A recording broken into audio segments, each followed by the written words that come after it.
Welcome back, everybody. We're getting ready for this afternoon's main event racing. Once again, my name is Scott Rain, sitting alongside Pam Hall. And before we get going, let's go down trackside with Miles Hasselquist with Corey Wills.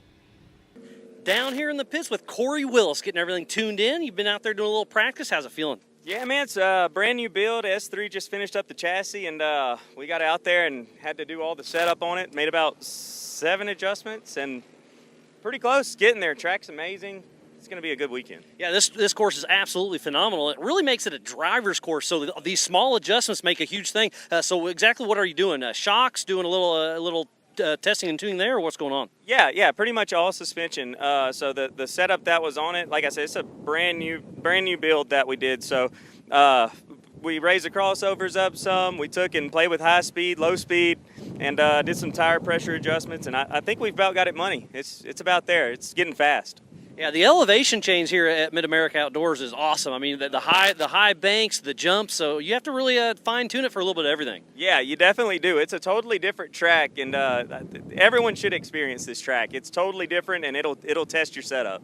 Absolutely, and just with everything that it has here to offer, it's great to see you out here racing with us. Yeah, we're really excited. I came out here the last 2 times just kind of studying the track and seeing what setups work, and we felt like we got a little grip on what needs to be done, and we're going to test and see if that theory's accurate or not. Well, only one way to find out, so best of luck, and we'll see how it shakes out. Sounds good, man. Thank you. Well, thanks, and we'll send it back up to you guys. Awesome interviews yesterday done by the whole crew here at Mid-America, out talking with the drivers, getting some information on them, seeing if they have any tricks up their sleeve. But we are here for round 2 of the Mid-America Outdoors Side-by-Side Championship Series. We're headed into the main events. It's exciting. We walked over, well, didn't walk, but we went over to get our lineups, and lots of drivers over there getting ready to line up, and they're ready. Well, we kind of touched on it just briefly this morning, how the difference is between morning's racing and the afternoon, and what happens at that little break. All of a sudden, the intensity amps up like 50%. Right. Seriousness, 100%. This is the points. This is what the guys are racing for. Big, giant purse. So what is it? $375,000 year-end in purse. total cash payouts over the 8-race series. So, don't tell me the guys ain't thinking about that. So right. And our next race is actually going to be here on Memorial Day weekend on May 28th and 29th. And then after that, we will be here on June 18th for round 4. Then July 14th through the 15th of Visions Week, it's round 5. Then we'll go Labor Day weekend, which is actually the anniversary weekend as well here at Mid-America for round 6 of our Side-by-Side Championship Series. October 1st will be round 7, and then the October 29th will be during our Legends of the Fall week, which will be our finals for the year. That will be our final race in round 8. Scary weekend, Halloween, yeah. Super exciting. But on the line right there, you can see that is our Expert Turbo class.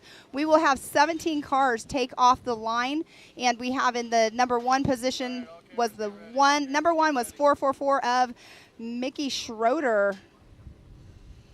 And then the number 2, well, we can just go through the lineup here if you would like to, Scott, because we have the numbers here with their first initials. And then so we have the 88 of Christopher Smith. Then we have the 14H, which is, so sorry, guys. 14H is Harley Holland. The 894 of Austin Braden, the 73 of Pablo Jimenez, which he actually took a tumble in the heat race. That car is messed up right now up in the pits. He's not up there. Okay. Making the call. And then the 88 of Christopher Smith, the 47 of Rusty Pipes, the 13 of Jonas Fisher, 31 of Matt Hecker, the 81 of Ian Lean. Then we have the 261 of Grant Stephen, 43 of Justin Barub, 917 of Kendra Hoop, which she'll be racing again later on, the 909 of Eric Vaughn, the 222 of Jeremy Farmer, 27 of Cash LaCroix. He actually had a little issue, too, in the race. He had a fuel line come apart, or not apart, but a fuel wire come off. So that's why he did not finish the heat race. And then we have the 479 of Christopher Welch. So it's going to be an awesome race to see here, our race number 1 of our Expert Turbo class. And I believe Mr. Cash LaCroix, he's only 13 years old.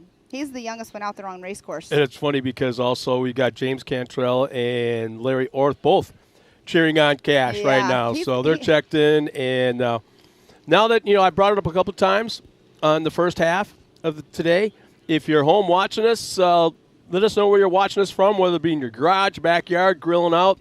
Exactly. Whatever it may be, let us know where you're watching from and who you're cheering on, and we'll do our best to call you out when we're able to. But here's the thing: is it looks like our flagman's up on the ridge, just in about 100 feet in front of the starting line, getting ready to throw that green flag. Also, here's the thing that we never talked about: if you're at home watching us or wherever you are, take a picture, hashtag it. Throw it on Facebook, throw it on the social medias, and let us know. And Let us know, we got exactly. somebody watching the social medias right now, and you just might see yourself up on our website or our Facebook page or whatever it is. So yeah, make sure you tag at Mid-America Outdoors or hashtag it as well, because if you do at Mid-America Outdoors, that definitely pops up, a priority of people that do social media. And so when they see it, they sometimes share those posts and and get your name out there and who you're rooting we for. talk about Mid-America Outdoors, and we also talk about Mid-America Off-Road, and it's two separate things. So to cover the whole gamut of this facility, it's Mid-America Outdoors. So Yes. hashtag or at Mid-America Outdoors this Yes. afternoon, and let us know where you're watching us from, and let us know that you're having a great time, because we sure as heck are in fantastic weather. Great weather. I'm excited that it's not 18 degrees like it has been before. So we are watering the track. You can see the dust that the water truck is actually picking up right now driving. So watering the track is definitely going to be key for the races. I'm not sure if we're going to do it between each main event, but it would be kind of nice for the drivers if we do. Oh, how about this? We got somebody checking in already. We got Trey Thornton. Homer Thornton here watching from Baton Rouge, missing the MAO race weekend because my wonderful wife got us Garth Brooks tickets tonight. Oh, wow. Yeah, That's going to be a can great see- concert. Yeah, it's a worthwhile trade-off. Yeah, okay. Then we got Jackson Farmer says, let's go GLP racers, Jeremy and Jonas. So let's go, yeah. Thank you so much. And you know what? Here's the thing, Trey. When you get to that concert, hashtag or at Mid-America, Mid-America Outdoors, and let us know how much a good time you're having there tonight. So we'll make sure that everyone knows not only are you watching us this afternoon, but you were at a concert as well. So he's going for have Ian. a great time, man. Looks like he's going for Ian. Here we go. All Green right. is out for the first main event of the afternoon. We're Going into turn one. Who's going to get the whole shot? So the Whole Shot Award is sponsored by HMF. And it's going to be, let's see, I can't see a number. What's the screen tell us? Austin Braden, the 894 is what I believe just popped up. Who got that whole shot? We will confirm here momentarily. But you can see the dust is already kicking up when they come down that horseshoe. They are going into that Talladega turn right now, as you see on screen.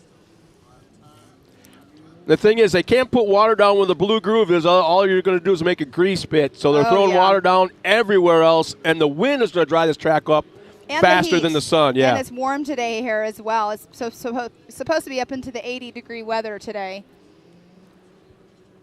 It looks like, I'm not sure who that was. It was kind of off course right there. It looks like a red car.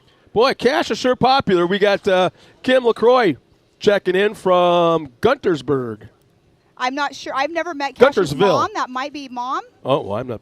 I haven't met mom, so I can't wait to meet her though, because her kid is a hoot. Oh, we have somebody upside down in the water. That looks like it is the number.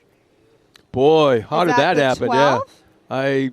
Boy, vantage point is not possible at this point yet. Not sure what that number was. Upside down though, in that off the side there. Boy, here they come for the first time down that long backstretch.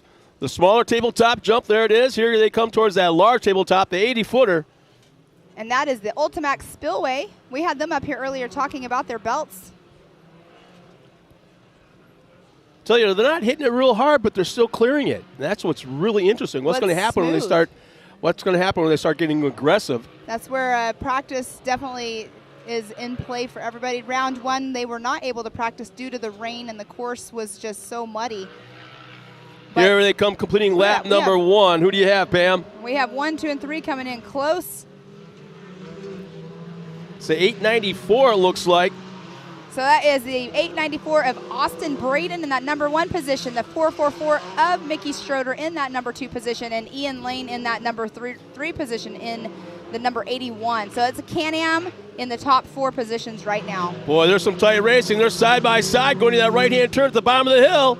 We may have a new leader, and it looks like we do, yes. So that would be Mickey Schroeder in the 444 that just took over that number 1 position. Some exciting racing on course right there. You can see on screen here. Here's where things get kind of funny. You're doing the race call. I'm kind of watching a little bit of what's going on. Miles Hasselquist checks in. Oh, goodness. They are down right here on the other side of us, but they cannot hear us, so that's why they're watching it live down there. Oh, you know what? Here's a good. Jackie LaCroix checks in and goes, "Yep, I'm Mama. I will claim him if he's behaving himself there." Oh, I haven't seen him get out of line yet, Jackie. I've been around him a little bit. Rode with him on the plane to Moab as well. So Jackie, you're too cool. All right, thank you, Jackie, for clarifying that. Can't wait to meet you. All right, Cash LaCroix, it looks like saying he's in the number 11 position. I have not seen him come through, though, so I'm not sure he had a little bit of issues Has he completed earlier. lap 1 yet? No, he has not. I wonder if that's who's upside down. No, because his car is red and black. That was definitely not his car. Was it yellow or orange? I believe that was a Can-Am upside down. He's in a Polaris. Here comes our leaders down that backstretch. Tabletop 1, here comes tabletop 2. Little bit of lift, easily clearing the 80-footer. So and how about we got a pass in the air? Yeah, third place to awesome. second. That would be Caleb Edmonds. Jackie also says, don't worry, she'll be at the next race. Awesome. Can't wait to meet you for sure. So great move on that backstretch, that 80-foot tabletop, passing in the air. That is so neat to see. That is awesome. So that is going to be in that number 1 position just now going through is the 444 of Mickey Schroeder out of Texas. 81 moves up in the second spot. I'm sorry. Ian Lane in that number 81 in second position. Austin Braden, 894 in third. And that would be Caleb Edmonds in the 4th position. And then Christopher Smith in 5th. Kendra Hoop is running in that 6th position right now. And a little bit of maneuvering going on right now behind us. The 43 couldn't tell the number. The number plate was actually bent, so we got 43 trying to move up 1 spot. And the 43 is Justin Barub out of Sherman, Texas. Lots of Can-Ams in this class. There's only, let's see, we have 12 cars in class. We only have we have 2 Polaris and 1 Yamaha. Everybody else is Can-Am. Oh, man, we got a great battle going on right now. Right behind us, as there was a pass for position going up into the hill right by the hole shot area. Okay. But then I repassed them back down at the bottom of the hill. And then it looks like they were just battling up on the Talladega turn as well. Looks like somebody was off course right there, doing a little bit of a turnaround to get back on course. So now the 2 cars battling it out right here, they are going into the rhythm section right here. So they are entering into that. You can see the difference of right there on the left-hand side. You can see the car use the left-hand berm of it. You can either go left-hand berm or the right-hand side of that. There's the we're first looking at it tabletop, left yeah. and right. But if they come up to that turn, you have to kind of check up a little bit if you take that inside line on the left as you're approaching it. Taking the right-hand side berm actually will keep your speed a little bit as long as you take it just right. So that 80-foot tabletop is almost the perfect distance. Yeah. For these guys. The guys that don't want to go for it still land very close to the edge. The guys that do go for it, landing perfectly. And if they really want to go for it, as the white flag is coming out for our leader. And that was Mickey Schroeder in that number 444. Easy command right now. Ian Lane just came through in that number 2 position. So positions have not changed much so far. 1, 2, and 3 are still the same. Mickey Schroeder, Ian Lane, Austin Braden. And on screen is the 894 of Austin Braden. Awesome drone footage of him right there. He's coming down, just went through the HMF hole shot area. What he'll be doing right now is when he's on that straightaway, did that little bit of jump, he's now going into the Talladega turn. It's a great view right there to see how it shapes out on course, even though this does no justice for the incline that they have. Oh, geez, no kidding. This is one of those deals where you have to be here to witness it, just Right. like drag racing and the burnouts and NASCAR and the speeds, just to see the elevation changes. Exactly. This place. Exactly. And these guys are doing, I believe, for 4 laps. Well, white flag is out right now, Expert So Turbo. this was fast. So yeah, they're doing 4 laps.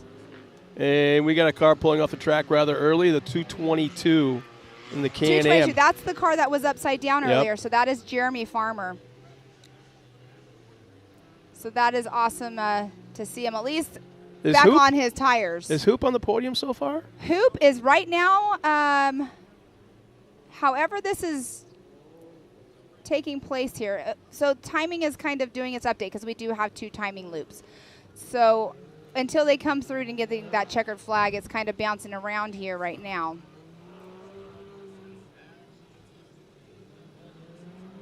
But it looks like we're going to momentarily have our first place come through.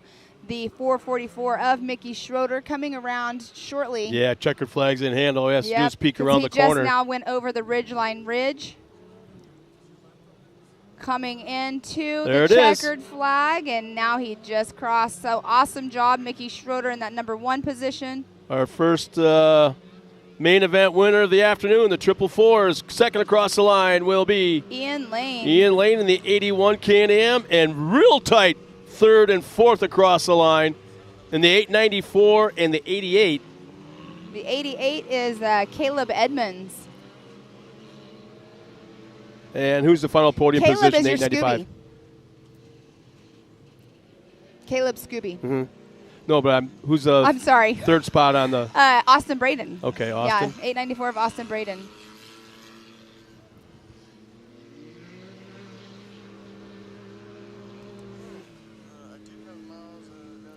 All right, it sounds like we have Miles down there ready to do a interview.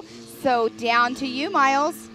So Mickey Schroeder, you're taking your gloves off right now. It looks like you're in that top spot for your race. It was a great race. There was a couple passes in the air, lots of action all over this Mid-America Outdoors race course. The elevation change here is absolutely amazing. They were talking about the course when you guys were out there racing. Just a great day by everybody out there. How are you feeling right now? Yeah, just like that. I mean, this course is like no other. It's always awesome. Little wet just from water in to keep the dust down, but other than that being slick, I mean, this place never disappoints. Yeah. So, what was it?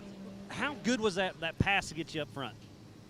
I just knew. I mean, being right behind him with eating mud and only had so many tear-offs that I had to make that move pretty quick and get in front of him, or I was going to have to hang back one or the other to be able to see. Yeah, like you were talking about the mud. It's for the dust, obviously, but yeah, the tear-offs, you looks like you ran out of those, but you had enough to get you here. So, again, congratulations for that top spot. I appreciate it, man. Thank you guys so much. Well, another great race. This is just our first main event. We still have racing all afternoon, so be sure to stay tuned in, and we're going to throw it back up to the booth. Thanks a lot, Miles. And once again, congratulations. Our top 3 finishers all on the podium. Nice job.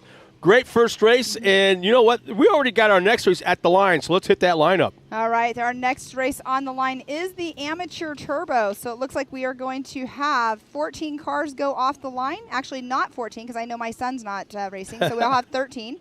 So we have the 613 of Jacob Mangus, the 82 of Justin Moore, the 39 of Sean Murphy, 56 of Jason Nichols, 41 of Lee Knowles, the 57 of John Calagrew, 99 of Jason Jones, the 6 of Morgan Vanover, 314 of Katie Thomas, the 369 of Andrew Allison, the 447 of Cooper Stewart, the 321 Hank Hall will not be taking the start line. Then we have the 93 of Carl Arknow and the 24 of Zach Vector. So we have 13 cars for sure taking off the line.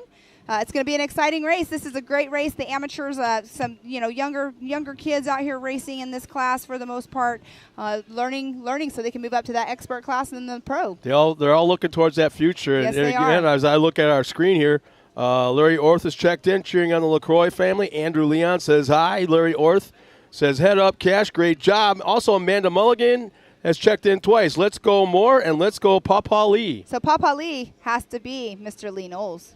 Yeah. And Moore, Justin Moore. It's awesome. So thanks for chiming in and cheering on your favorite racers. There's your a family great shot members. of camera shot from one of our drones of the starting line. Brand new structure Yep. that they're not quite finished with yet, and I'm sure it will be by Memorial Day weekend. Again, that is our next race here with the side-by-side Off-Road Nationals. Yeah. As we get ready to go, Memorial Day. That's going to be fun. I have a funny feeling that Jason and Brad got something up their sleeve with that Memorial Day theme. I have a funny feeling something's going to be going on. Well, you know, it's only growing here at the park, everything. And they are off the line. So earlier, we didn't mention this, but let's see who actually is going to get that hole shot first off. Into the corner is going to be pretty much, unless they come out. Oh, man, Blue Groove it's Weapon. so close. Just across the line, tire to tire. Sean Murphy and that number 39 out of Claremore, Oklahoma. Super, super close. It wasn't so much going up the hill, but going into that tight left-hander, they're kind of bumping and burping around, and I think that Blue Groove played into. On the screen, there were some people bicycling going into that right-hand turn before Talladega. Lots of dust going on up on the Talladega turn, but at least there is a slight breeze where we can definitely thank Mother Nature for because we want a little bit of a breeze to get that dust Well, out. I got a question for you. Uh-huh. I've got Sherry Hunt asking, why is not Hank out there on the course? Well, unfortunate. The knuckle that's attaching the drive line of the Polaris that he's driving, The drive shaft, broke. yeah. The drive shaft, it broke, and didn't have a spare part because this car was actually raced last weekend by Colin Truitt in Rush, Kentucky, and that happened out there. They changed it out there, and it's a lot of work to get that thing changed out when there's not enough manpower here to get that done. So. Everyone's been working hard, but that would be why he's not on race course. But that little jump that you were just watching on screen there is the part that I was talking about. You can take the left-hand side, and you have to kind of check up to get over it because it goes in directly into a left, or you can stay on the right-hand side and use the berm to make you go into that left-hand lane. I'm telling you, Pam, right now, watching these cars hit that the 80-foot tabletop, you could tell it's a straight shot. It's level Yes. going up to it, so you could tell who's got the shock setups Yep. and who's got it working. Just by the way they fly through the air. Yeah, so they have the two tabletops. The first one's, like I was saying earlier, is a little more smooth, and that second one. Wow, nice run for our top three right here as they cross the line. We got past for the lead right at the line. Start. So 6:13 will retake the lead. So- Actually, will be the first time up front. Yeah, because Sean Murphy had it. So Jacob Mangus in the 613 in that number one position as we just now saw him pass right going through the start-finish line. Man, that was a nice move, and it was on the outside. He came all the way around the outside of that final corner right before the finish line and made the pass as they crossed the arch. What's really cool is on screen you can see them when they're doing the horseshoe and then they're going into the Talladega right now. That will be Jacob Mangus in that number one position going into the Talladega turn. That one they can take a lot faster. It's not as flat as that first horseshoe turn that they do right off the start. So we have in that number one position, Jacob Mangus, the 613. Then we have the 39 of Sean Murphy in that number two position. Lee Knowles is in the number 41 in that third position. Fourth position, the 57 of John Calagrew. In that fifth position is the 82 of Justin Moore. That is our top five right now. They're right now on screen. They are exiting the rhythm section. Yep, the long straightaway going into the back section. Going up to the top of the hill, coming down, you'll see they kind of burp just for a second right there. And then they're doing the creek crossing right there. So Cooper Stewart and that number. So right here, this turn that Andrew Allison. No, I'm sorry, Jacob Mangus is coming into. You can see how he took that left-hand side. They have to check up for it. Later on in the race, just watch what happens with the drivers. Or you just where the moisture is. Whoa! Our leader. Oh, he broke. Our leader broke. The left rear broke off the car. He nosed it real bad off that tabletop. Slammed down. Yeah, right here on screen. It's showing it right now. Yep, he landed so hard in the back section. off that tabletop that looks like the left rear, everything just broke right off. Maybe it was a wheel only. I don't know, but Yeah, I'm not sure. tough but, break for our leader. Jacob Mangus will not be coming through in that number 1 position, obviously, on this lap. We do not have hot pits here as well. That's one thing that some short course races, they do have hot pits. He does not. We do not have that here. So that will be Lee Knowles, the number 41, now in that number 1 position.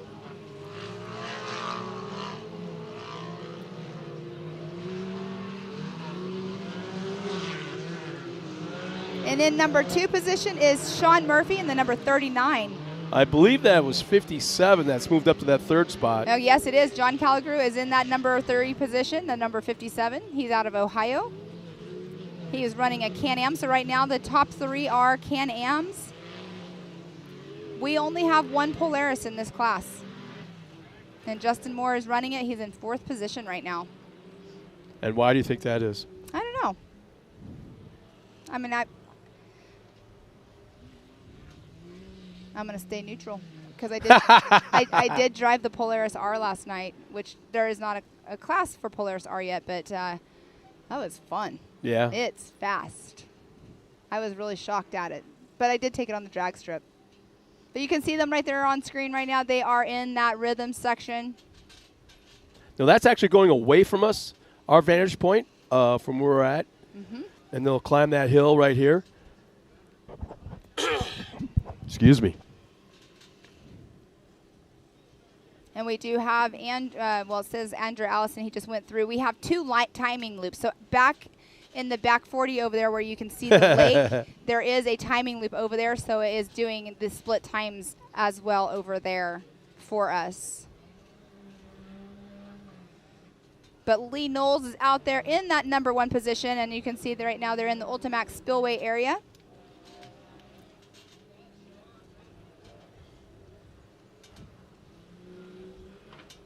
So it is showing what position they're at on screen, but you can watch the live timing as well.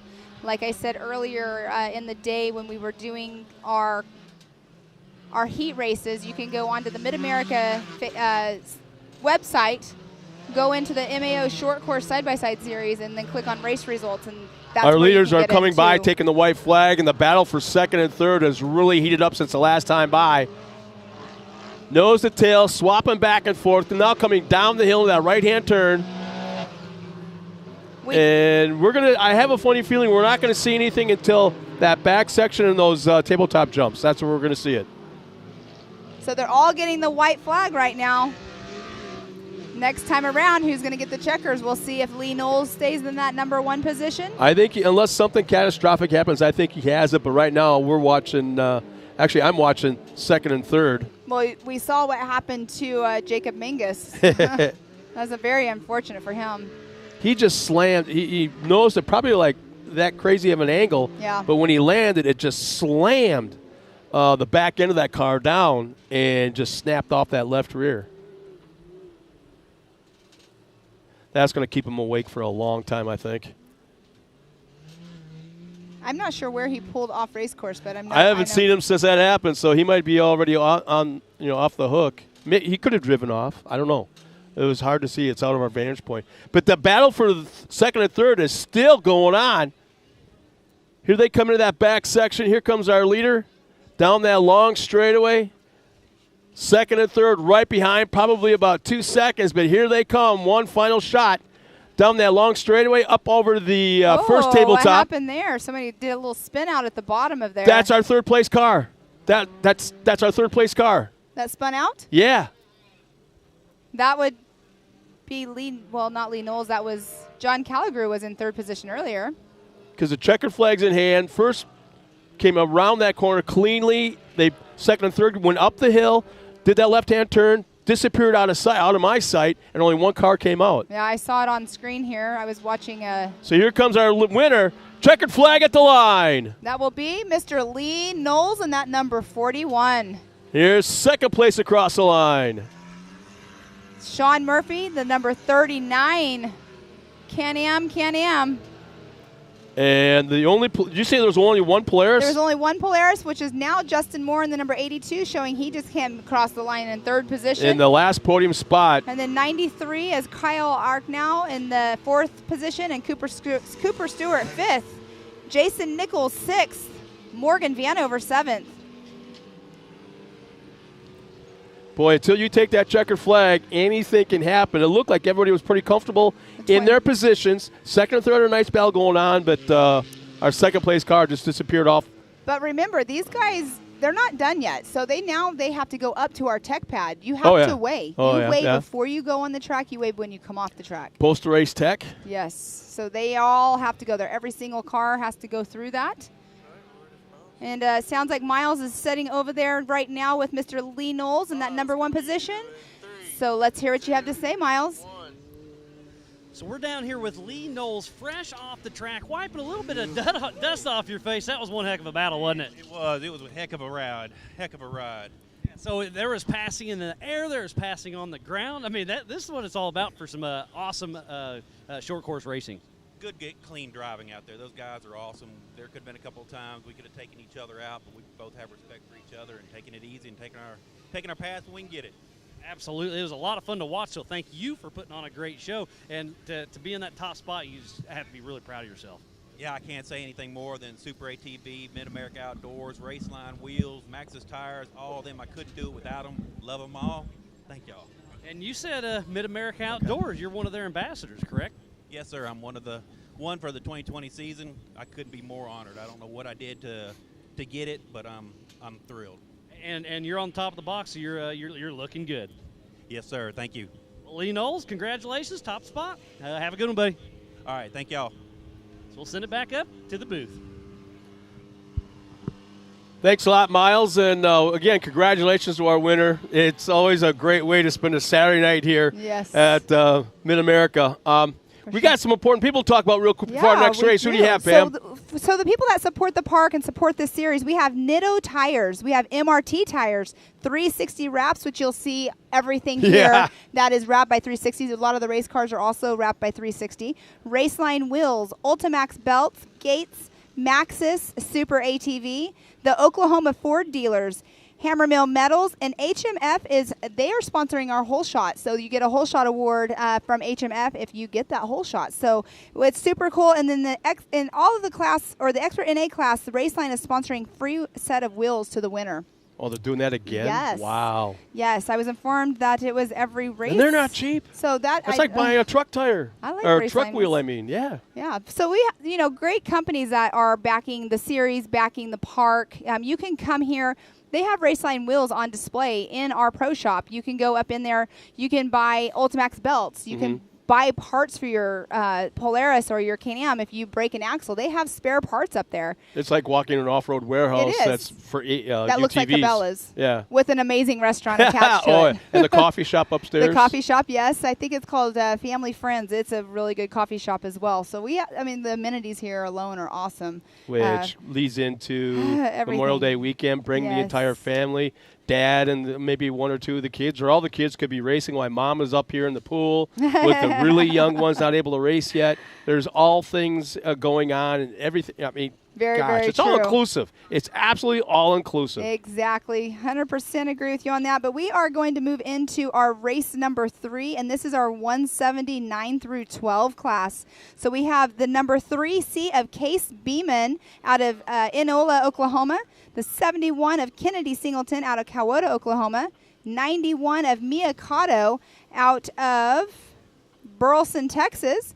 Then we have the number 18, Anson Caraway, in a Polaris Ranger or race Polaris out of Blue Ridge, Texas. The number 37 of Damian Shamblin out of Burleson, Texas. The 228 of Paxton Yoshimoto out of Depew, Oklahoma. The 112 of Connor Stowers out of Catoosa, Oklahoma. The 06 of Tillman Ewing out of Tulupo, Mississippi. Then we have the number 56 of Avery Sides out of Sanger, Texas. The 57 of Caden Graham out of Sand Springs, Oklahoma. The 52 of B.A. Smith out of Oklahoma City, Oklahoma. 112 of Connor Stowers out of Catoosa, Oklahoma, and then the 110 of Mason Cotter out of Norco, California. And you timed that perfectly because there's the green flag, There we and they're go. underway. The first little kids. They're so tiny. It's so cute to see them. That was my favorite class to watch always. It still is. And I think it's because these kids are always so excited for it. Now, I'm not sure about where the whole shot is, if they do the whole shot for the 170 class. So I'm not sure where that marker would be, like we do have for our larger classes. You're watching the kids make it into turn one, and right behind them I'm watching their dads And their moms. spotters. Well, okay. Tearing down right behind and finding that vantage point for the spotters. Super cute. You can see all of them on screen right there, all making their way around. They go back on the Ultimax Spillway and do those tabletop jumps as well. As you can see on screen, they do get some air as well.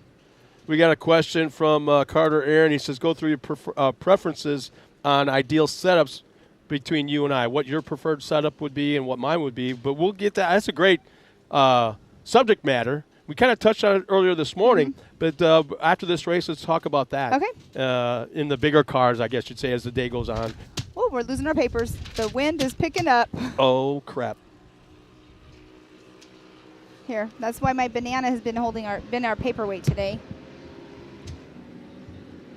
So I can see off to the side the 613 actually is being towed off by a skid steer with a missing left rear tire.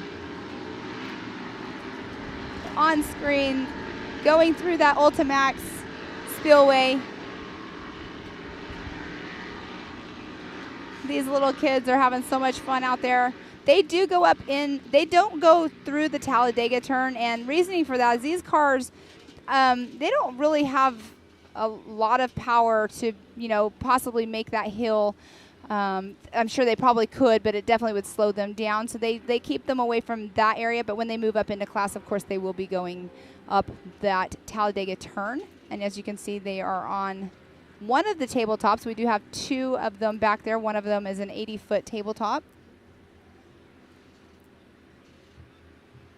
Great drone footage right there of the little ones out there on race course. And we do have in that number 1 position the 3C of Case Beeman. Second position, number 71 of Kennedy Singleton. In the third position is the 91 of Mia Cotto. The fourth position is the 228 of Paxton Yoshimoto. In the fifth position, the 57 of Caden Graham. Sixth position, 37 of Damian Shamlin. Seventh position is Connor Stowers. 8th, B.A. Smith. 9th, Avery Sides. And 10th is Tillman Ewing. Now this is the 170 limited 9 through 12 class. We do have multiple classes out there or that will be racing in the 170s. But we do have the 9 through 12. Next up will be the 170 limited 6 to 8. So there's little 6-year-olds out there on race course. Up next. Oh, I'm too old for this. The wind blew away one of our lineup for the future races, and I had to chase it down the hill.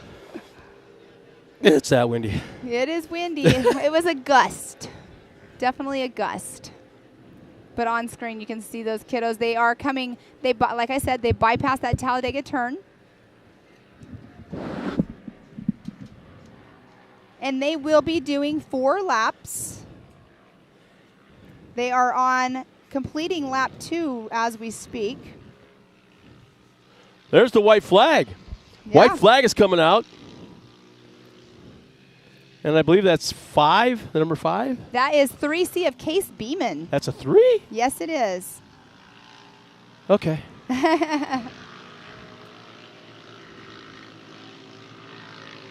And from third on back, it's a pretty tight race going on right now between 5 cars for that last podium spot. And currently in third, scrubbed off a lot of speed in that last turn right past the finish line. So that just bunched them up a little bit more. So in that third position that you're talking about is the 57 of Caden Graham. Hey, everybody, check this out. Lauren Healy's watching us. Oh, it's cool seeing you, man. Thanks for checking in. He is... he was pit crew last weekend for really? Von Gittin. I called him a crew chief. I don't know if he was really the crew chief. Oh. They're at Jeep Beach. Oh, really? Yes, him and his family are out there. At Jeep Beach, he's just hanging out. He's No, you know, they have their Broncos down there. yeah, but it was a. How's that song go? Something, something, something. Butt in the sand. Oh, I have no. Yeah. Toes in the water? There you Yeah. go. Toes in the water, butt in the sand. Let's see, race. There you go. But thanks for tuning in, Lauren. Hoping you're having a great time down there in South Florida. Looking forward to seeing you again. And the checker flag is out, and there's our winner. All right, so our number 1 is the 3C of Case Beeman. Number 71 of Kennedy Singleton in that number 2 position. She had that 360 wrap on her pink car. Well, before we go trackside, Paxton Yoshimoto in that number 3 position. Man, they came by super close in class just now. So we have 3rd position, the 228 of Paxton Yoshimoto. The 4th position, number 37 of Damian Shamblin. 5th, the number 91 of Miyakato. In 6th position, the 56 of Avery Sides. 7th position, the number 52 of B.A. Smith. In that 8th position is Tillman Ewing. And Tillman's sister will be coming up racing here shortly herself. who's the 06? Who's the 06 out there? That's Tillman Ewing. Tillman Ewing. He was coming up the hill off the track, zigzagging on the steering wheel, aiming for Miles. And then as he drove past Miles, gave him the thumbs up. So, Yeah. so let's go trackside to Tiffany Stone, who's got our winner. Tiffany, coming to you in 3, 2, 1. Well, nice job for you, Case. How are you feeling today? Well, I know that you've taken that top spot. You had a lot of clean air. It was a wonderful race for you. There's got to be a bunch of people that you'd like to thank. Who'd you like to thank today? UTV thing. Well, how are you feeling overall? This is a second race, taken 1. So, in one word, buddy, how are you feeling?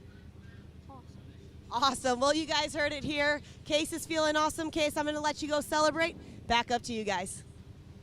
Thanks, Tiffany. Now we are on to our next 170 limited class, the 6 through 8 age group. The teeny tiny ones, and that's one of them I was talking with this morning at breakfast and making sure he's getting his fuel. His mom and dad were sitting there with him. He was actually having some carbs, which is good to have before a race. But we do have the number 63 of Code St. Peter. He is out of Whitney, Texas.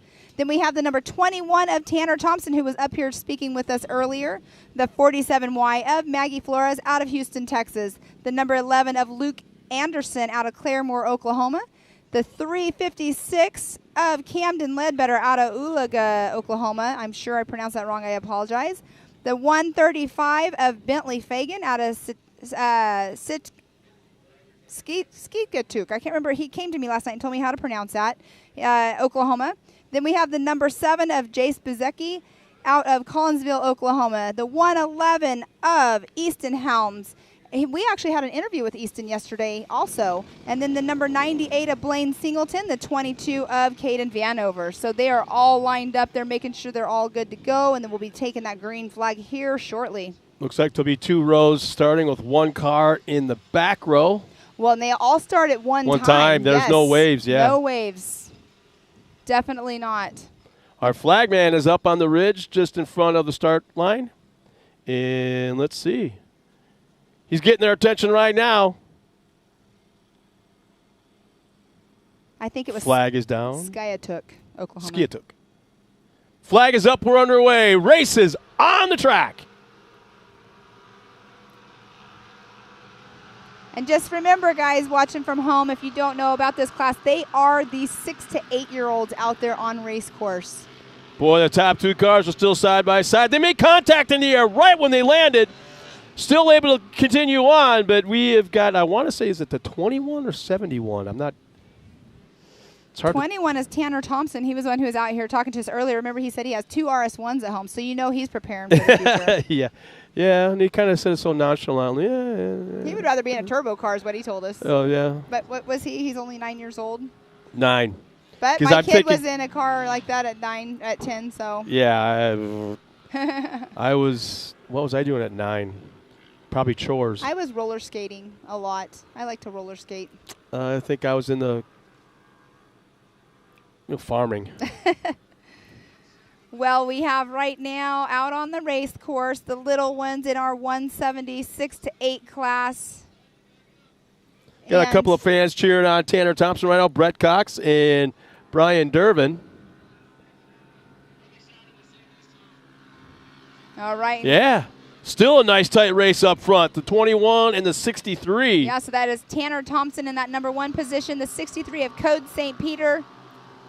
Number 11 in that 3rd position of Luke Anderson. 4th position, the 356 of Camden Ledbetter. The 5th position, 22 of Caden Vanover. So, yeah, super exciting out there on race course right now. Yeah, the drone pilot's having a heck of a time right now chasing the top 2 cars. How cool is that? Well, look, we have a battle going on the top 2. We saw another one going on the back side of it.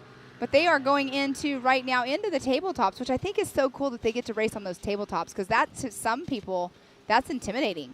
Oh, yeah. I mean, when all of a sudden you're feeling the bumps and doing this, all of a sudden, nothing. But when you come Smooth. up and when you come up to these tabletops, the way the face of them are, you can't see the other side. So There's no blind backside. jump. You can't. Yeah. You're trusting the Lord Almighty. Yeah, right. Right. So yeah, but yeah, it's fun back there on those. I haven't hit them at race speed, but I'm sure it's a lot of fun. You can't hit them at race speed in an F250. Sure you can. Not my F250. I'm not doing it. Man, the battle's really, really tight for first and second. This is a great race. And it's still in that number 1 spot, Tanner Thompson, and number 21 in Code St. Peter in that 2nd position in the number 63. But they got a race going on screen. It's a drag race. It's a drag race to the corner. Code keeps trying that inside line, wherever it may be, and it scrubs off just enough speed that he can't quite complete the pass. Sometimes he actually is able to pull up alongside, but it's like we talked about, this isn't a drag race. You can't race to the corner, Oh, he just come to a tried stop, that. turn. You see that? He did the inside-outside. He didn't get the pass, but he's a lot closer and closing in on him. He made it. Didn't he complete it? No, Yeah. he's not. No, not yet, huh? No, he looks like Tanner just has a little bit more oomph on him.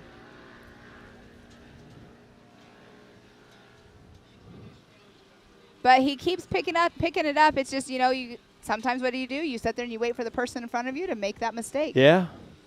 And sometimes you're just fast enough to catch him, but not fast enough, that extra mile or two. Exactly. An hour. And he just went up over that race line ridge.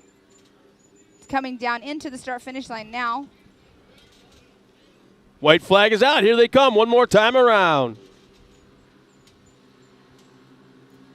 Oh, you were correct. Yeah, I thought. Oh, wait, no. Code came back and got it. But, yeah, Tanner did take that position for a little bit.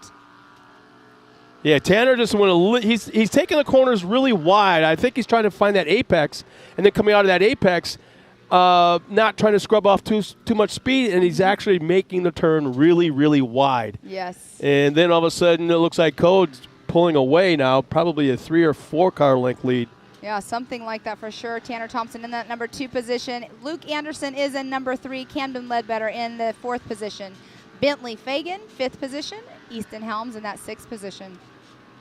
All getting that white flag right now.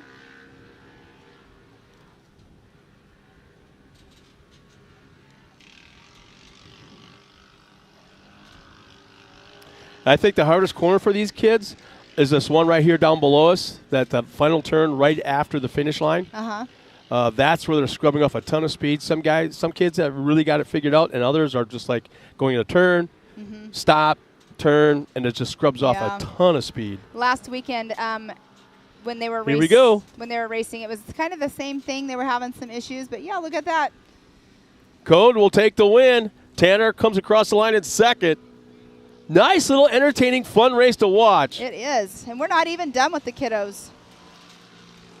See, they have to keep their speed coming up that hill right there. We talked to Code, was it last night in the pits, and then this morning or just a little bit ago before the break. Yes. Talked to Tanner. And Tanner is one of the Mid-America Outdoors ambassadors.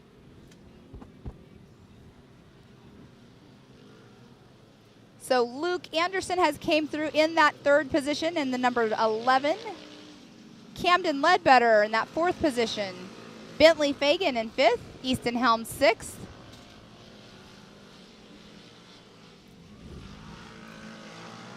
Let's see who gets... so we had 10 cars. It looks like Jace Buzetsky, did not complete a lap. All right, and it sounds like we have Tiffany down trackside. She will be down there with Code St. Peter. Tiffany, let's hear what Mr. Code has to say. Down to you. Code, a big congratulations to you. You just dominated out there, but you did have a little bit of a battle back and forth with you and Tanner. Walk me through what it was like through your eyes. Well, at the last corner of that tabletop from the finish, I had to go off track to pass him. And talking about that, how did that make you feel knowing that you were going to get the win right here for round 2? Happy. Happy. Well, I know you've got to thank a lot of people for being here, and your dad's right behind me, and he's got to be one of them. But who else would you like to thank? My mom and dad and Red for keeping my cars running in, Car 1 for making me 2 very fast cars, and Velocity Vehicles for giving us some good good parts for my car. Awesome. Well, buddy, in one word, how are you feeling right now for round 2 and taking that top spot in your class? Great. Awesome. Well, you guys heard it here. Code is feeling great. He's got a lot of people to thank. The day is just getting started here for the mains. Back up to you guys. Well, thanks a lot, Tiffany. And I swear, you and I are having a great time up here, but I think Tiffany's having a little bit more fun than we are. She's getting that emotion when they come off the track, and it's really fun to see, especially the kids. You know, he said he's just feeling great, but you know he's feeling better than great. Oh, yeah. That's just the first thing that came to his mind. I think Mom and Dad are on their way now to the restaurant to grab some ice cream for him. So, yeah. I want some ice cream. They have some really good pineapple ice cream this weekend. Oh, I heard about the pineapple swirl thing. Oh, yeah, it's good. Well, we got Westland and Wayland checking in. Actually, Jim Coates is checking in, cheering on Westland and Wayland. Shake and bake. Shake boys. and bake. I like it. And then again, my buddy Jeff Wolf is checking in, one of our buggy racers from the Midwest. He's got to be in the shop working on his cars now because their race is coming up at the end of the month. All right, we are on to race number 5 of the day. This is our 170 stock class. So that's full on, stock vehicle, right? So let's see. Do you want to go through the lineup? You want me to Go ahead. You've got it all in front of you. All right. So we have the number 9 of Carson Summerfield out of Oklahoma. The number 22 of Caden Vanover out of Claremore, Oklahoma. The 5R of Rossi Thomas out of Lowell, Arkansas. The 06 of Carolina Claire Ewing, which is the sister of Tillman Ewing. They are out of Mississippi. Then we have the number 75 of Michael Green out of Kawada, Oklahoma. The number 3 of Westland Coates out of Ada, Oklahoma. The number 37 of Paxton Shamblin out of Burleson, Texas. The 126 of Carson Hill out of Broken Arrow, Oklahoma, your favorite town. The 22 of Caden Vanover out of Claremore, Oklahoma. The 113 of Bear Medlin out of Grove, Oklahoma, which is right down the road. 121 of Hattie Cowan out of Bristow, Oklahoma. The 6R of Ryder Thomas out of Lowell, Arkansas. 122 of Blaze Medlin out of Grove, Oklahoma. Then we have the 723 of Emily Fowler out of Whitewater, Texas. And the 2011 of Aiden Ballinger out of Fayetteville, Arkansas. And the 612 of Atlee Yoshimoto out of Depew, Oklahoma. That is our lineup. We have 16 entries racing today in this 170 stock class. Well, you know that there's family and friends of a particular driver or race team that are talking amongst each other, wherever they're at, whether it be at home, in the neighborhood, or wherever it is. Well, all of a sudden they check in with us all in a row, and they're all cheering on for Carson, Penny Sherwood, Larissa Brashears. Here we go, Elizabeth Goodell. Kick some booty, she says. And then all of a sudden, Jeff Wolf checks in once again. My buddy in the buggy class. Looks like an awesome place. The buggy's just about ready. Well, just about is not race ready, man. You better get on, Jeff. Either they're ready or it's not. Yeah. Well, what a great shot looking at the starting line from would be, I guess, turn 1 for these cars. Yes, it is turn 1 for sure. They go into that right below our Talladega turn. Like we were saying, they don't go up the Talladega turn, but it's right below where they go. So I'm trying to see if there's 2 rows, if they're going to start with 2 rows or 3 with 16 cars in that lineup. So it looks like right now they're at 2. They should, it could be just 2 rows, so 8 and 8, because that is an 8. It's an 8 across starting grid. Yeah. 8 cars wide. 8 cars wide. So 1, 2, 3. So it looks like they're getting ready to go green here in just a moment. Going up to, like, where are you saying, about 50 yards away from the start line so they can Yep, get up on the ridge, all by himself. He'll grab the green flag. He'll look at each driver, kind of give him the thumbs up. They'll signal him back with a thumbs up. He'll drop the flag to the ground, raise it in the air, and we're underway. And you can see all the parents on the screen. They're all getting to their cars now so they can get over to spot for their kiddos. And this is this 170 stock class. Maggie Williams and Penny Sherwood check in. One goes, go Heston. The other one goes, whoop, whoop. Carson, take it all, buddy. You can see it's a great shot that they're having right there. A straight-on shot. Sees them. Looks like they're flying through the section right. Like I said, whoa, we got a little tire hop on about mid-pack. they are avoiding that Talladega turn on the 170 classes. And we do have somebody that did do a rollover just now at the bottom of Talladega. They are on their side, it looks like. They might, no, they landed on the wheels down, so that's a good way to land for sure. They'll make sure that the kiddo's okay. Safety crews are on it right away. Not sure who it was that actually did the tumble. Yeah, that's just out of our visual vantage point right around the corner. But right now you can see they're on the back straight in the Ultimax Spillway area right now. Well, there's a lot of side-by-side racing action going on right now as they just disappeared to the left side of us. They'll come around the corner, and just a couple of moments away from coming around. There we go. Here comes our leader now. It's a bright yellow Polaris. Looks like the front end's a Yeah, the little hood's flapping in the floppy. breeze, yeah. Tight race for first and second as they cross the line. A little bit of gap back to third. It is Caden Vanover in that number 22 out of Claremore, Oklahoma, and then Rossi Thomas in that number 2 position in the 5R. Carson Summerfield and the 09 came through in that 3rd position. Wesleyan Coates in that 4th position. Paxton Shamlin 5th. Man, they are all coming through very close together. Yeah, from about 6th on back, it's a tight pack. Yeah, the 211 of Aiden Ballinger, that number 6 position. Michael Green 7th. Bear Medlin 8th. Carson Hill 9th. Heston 10th. Ryder Thomas 11th. Emily Fowler 12th. Blaze Medlin 13th. Atlee Yoshimoto 14th, and Hattie Cowan in that number 15 position. That is our race right there. That's our race course. That's our 15 cars. There were 16. I'm not sure if the little 170, I'm not sure who it is that's on their side over there.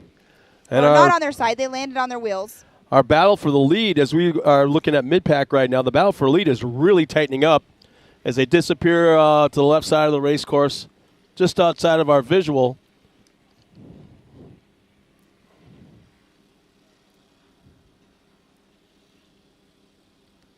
Yeah, it's always a little scary for the kids if they've never taken a tumble before.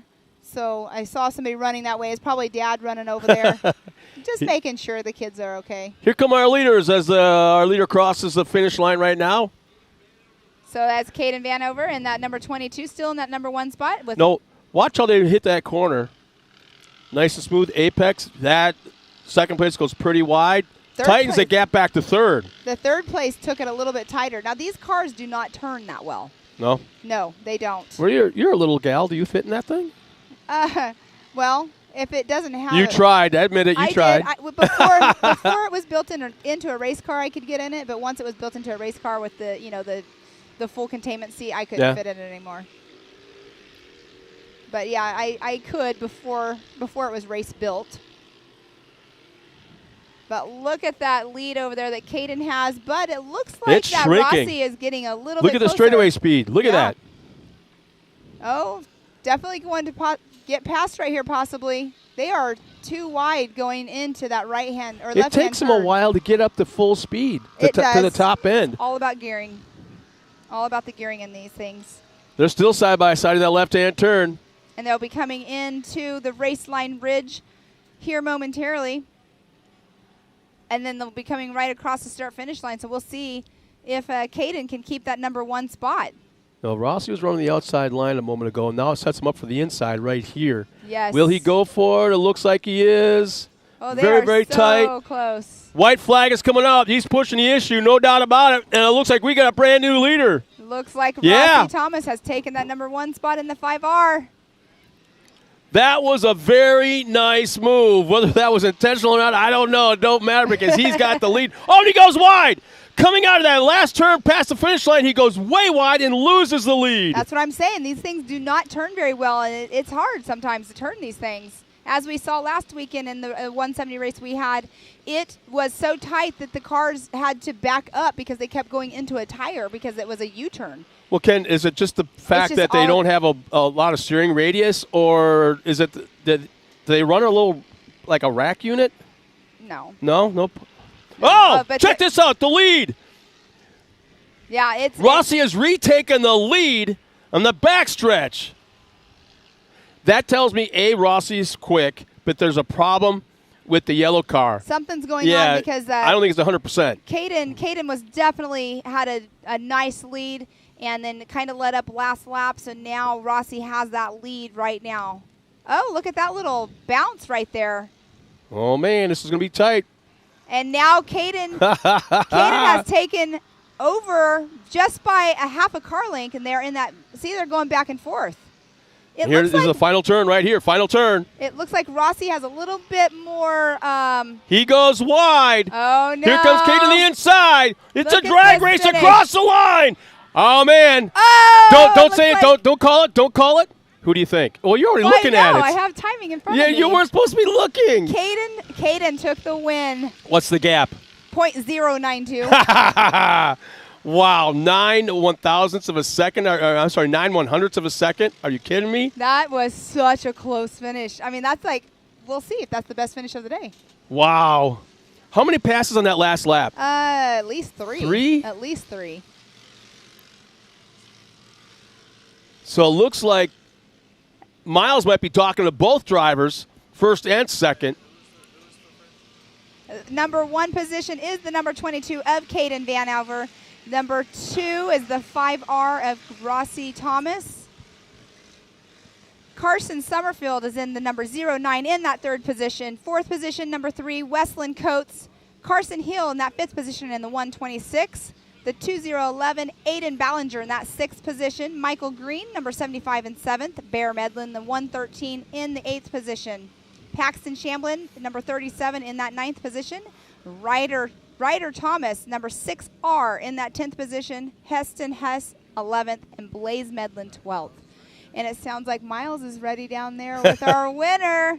So, Miles, let's hear it first from and you. second. It sounds like you're going to have both Caden and Rossi Thomas. So, Miles, down to you. Now that was a photo finish. How awesome for these young guns of our sport to have a photo finish here at Mid-America Outdoors. We have Rossi Thompson and Caden Vanover. Rossi, that was an amazing race. All the way to the finish, you guys were battling. That was a fun race to watch. Thank you. So what was your favorite part out there on the course? Well, my dad said if I get in first place, I could earn something. Which I did get in first place. You were really close. I think you got 2nd place, but it was so close, I'll bet you your dad still hooks you up. Thank you. What do you think, like some ice cream or what is he going to get you? Well, he was going to get me this like electric tape. That's awesome. So who are your parents and who do you want to thank? Thank you for bringing me here. Well, Rossi, great job. It was a lot of fun to watch, but it is going to be Caden Vanover. What a great race. That was so much fun to watch. It was pretty fun. It's better than pretty fun. It was, you guys were banging and battling the whole entire race, and then down to the finish. I think you got that top spot, but we're going to have to go back and rewatch it to see exactly how it plays out. Yeah, probably. So you're out here with your parents. You've been, you practiced yesterday. You qualified this morning, and now you just took the top spot. You got to be excited. I am. What is your favorite part outside of racing here at Mid-America Outdoors? Pretty much racing. Yeah, you just love the racing, huh? Are you going to hop in that pool later on this summer? Maybe. Well, all in good fun. These two young guns of the sport gave us something to watch, so it was just great. So great job to both of you. It was a lot of fun. Thanks for that. And now get back down there and we'll watch some more racing. So we'll send it back up to you guys. Thanks a lot, Miles, and congratulations to those boys right now. Coming up next will be the 170s as they're at the line ready to go. So I'll turn it over to Pam, and the green flag is out. We're underway. Wow, that was fast. Yes, it was for sure. We're getting these races on the way. We do have Code St. Peter out there in the number 63 with 36 of Riley Jones, 57 of Caden Graham, the number 3 of Waylon Coates, 71 of Kennedy Singleton, 88 of Cameron Gaines, the 56 of Avery Sides, 14 of Savannah Buzeski, 52 of B.A. Smith, which, I mean, these kids are double racing right now. The 538 of Briley Lutz, 21 Tanner Thompson, 47 Y Maggie Flores, the 110 of Mason Cotter, and the 112 of Wyatt Cotter. Who do they think they are running 2 classes? Hey. Yeah, what, Carl Renazetter or what? Seat time is seat time. And these little cars, these guys need some seat time for sure, especially because we know that they're going to be moving into these, larger classes later on. So let's see who that is. I believe that's Code St. Peter right there coming through in that number 1 position. He's got a pretty sizable lead, and there's a battle now for second and third. They're nearly side by side going to that final corner, that left-hander. Yes, so that's Code St. Peter in that number 1 position. Caden Graham, the number 57 in number 2. Kennedy Singleton, 71. Whoa, and they're a little wide in the 57. Oh, no. And there's a pass. He'll lose 1 spot. So that would be Kennedy Singleton just took that spot from Caden Graham. So these are the 170 modified. You can tell that they're quicker than the stock class. Oh, they have done a little animal. bit of engine work on them. Man, look at our leader. Wow. Talk about stretching it out, huh? I know, right? I'm not sure exactly what all they're allowed to do. I will have a rule book at the next time so we can know exactly what all they can do. But look at the battle going on back there right now. So we have an overall shot of them, and it looks like Code is getting ready to come up over that race line ridge and into start-finish line right now. He is on a rail in this car. I don't know what it is. Sometimes you just find that combination. When you find it, and then some. Wow. And this is a great class, too. You run the modified, the regular class, but then you get into the modified class, and what you can do there is it's just, a little bit more speed. It'll give them a little bit more knowledge on how to drive their cars even harder. And that is Kennedy Singleton in that number 2 spot. She has that 360 wrap on her car. Caden Graham is in that 3rd position, as we saw right past start finish earlier get past.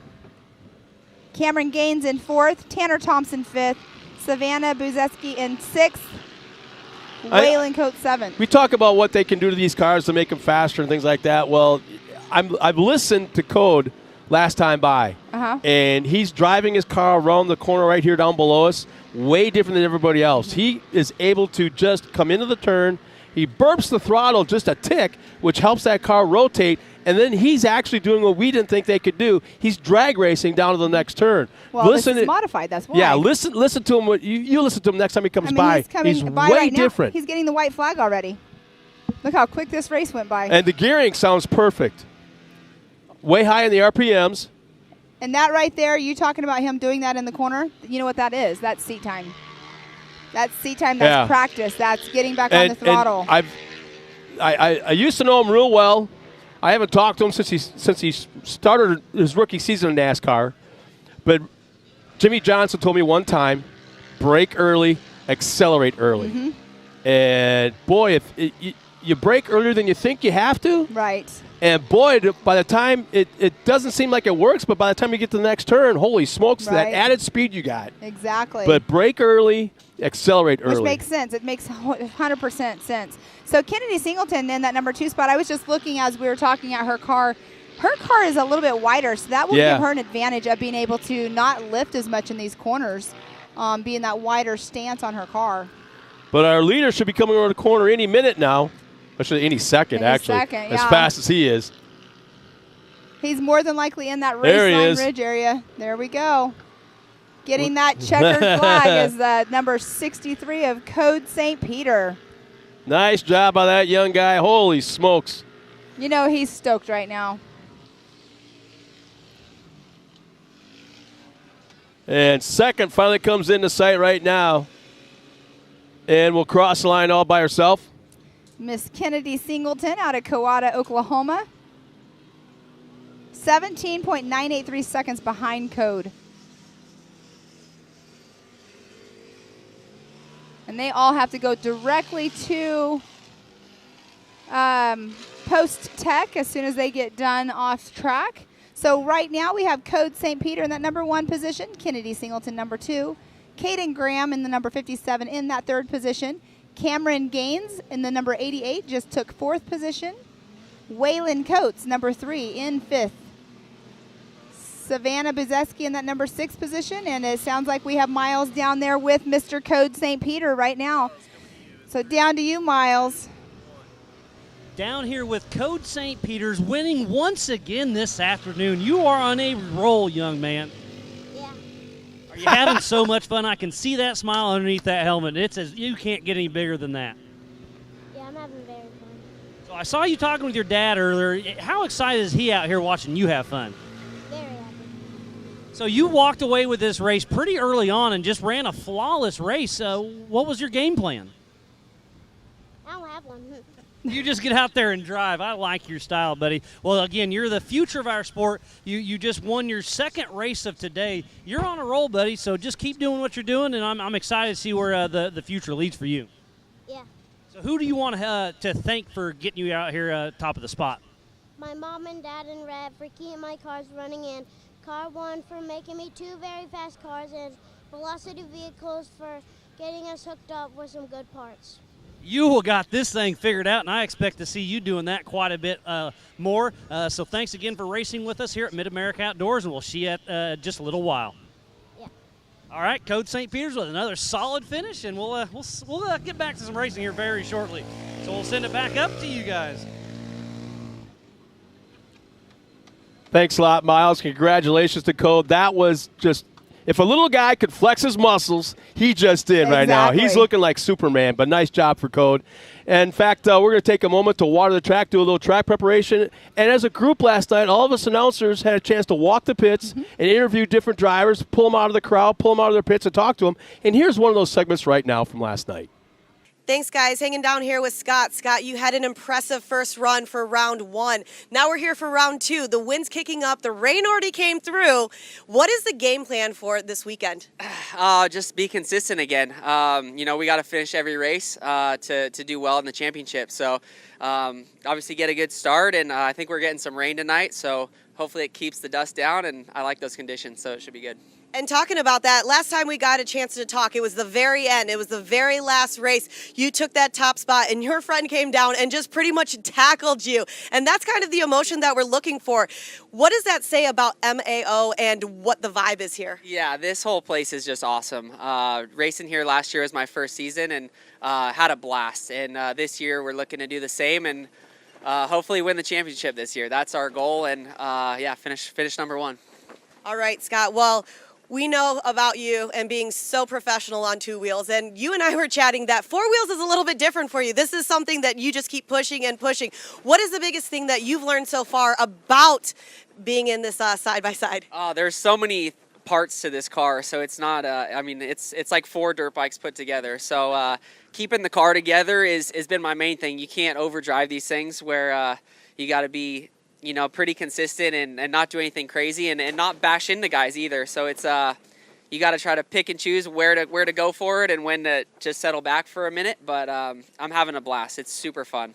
All right, well, best of luck to you, Scott. And like Scott said, it's pretty much like 4 dirt bikes all wrapped into one, and that's exactly what we're going to do this weekend. Back up to you guys.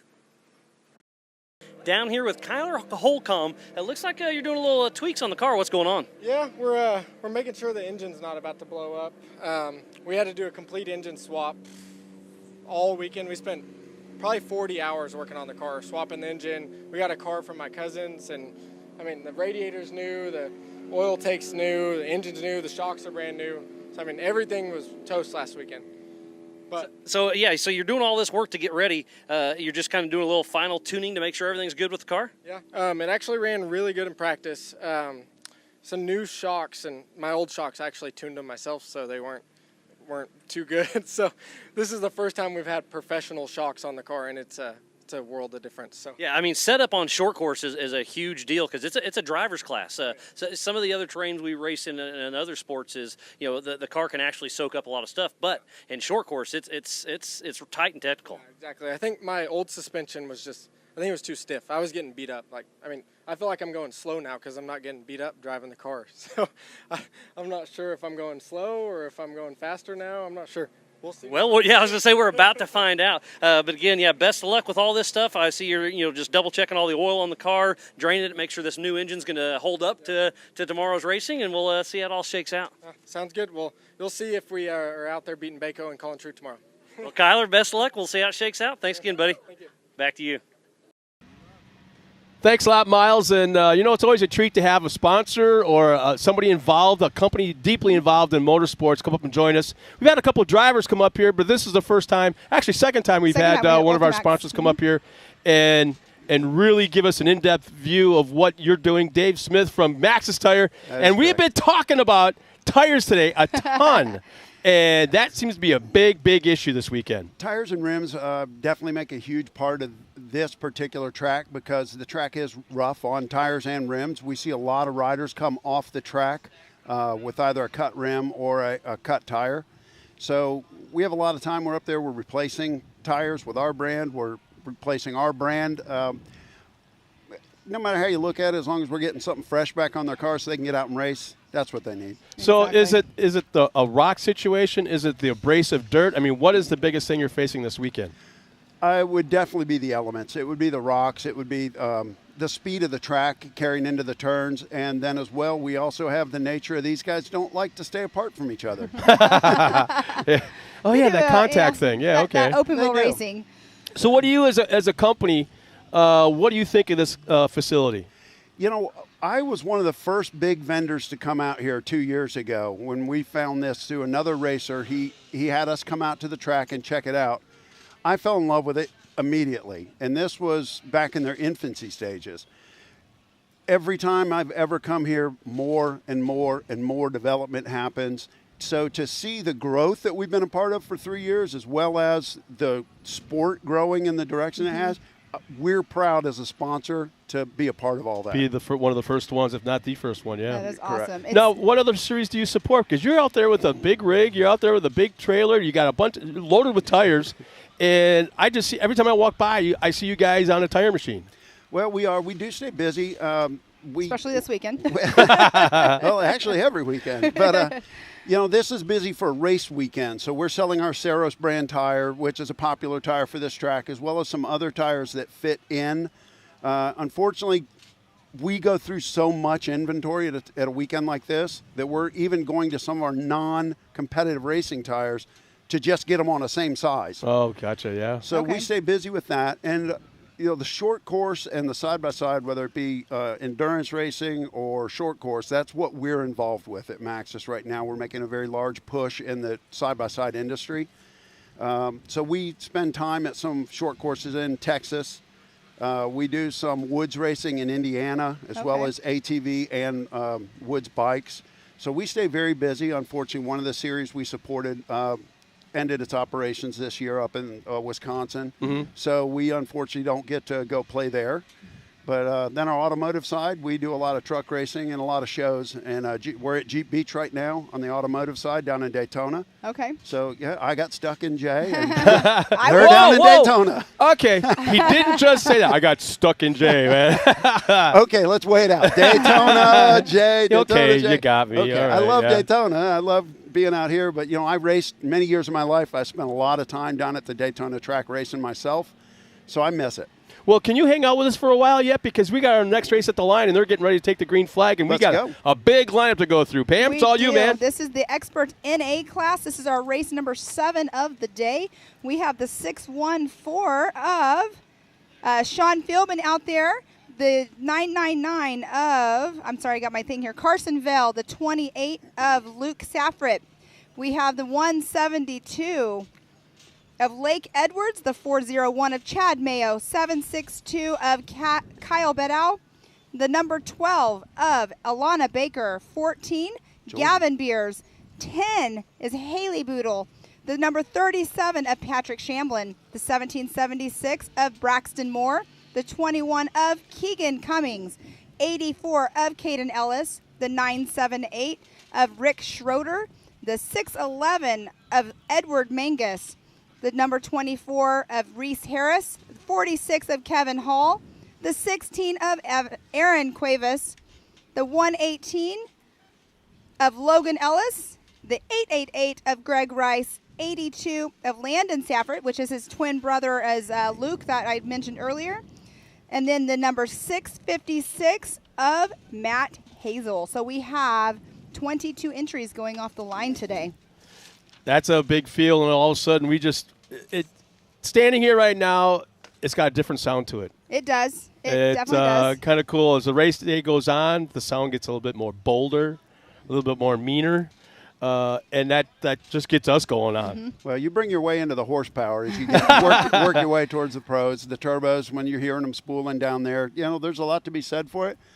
But you can't sell these guys short, whether amateurs or even the smaller, the 1,000 regular non-turbos.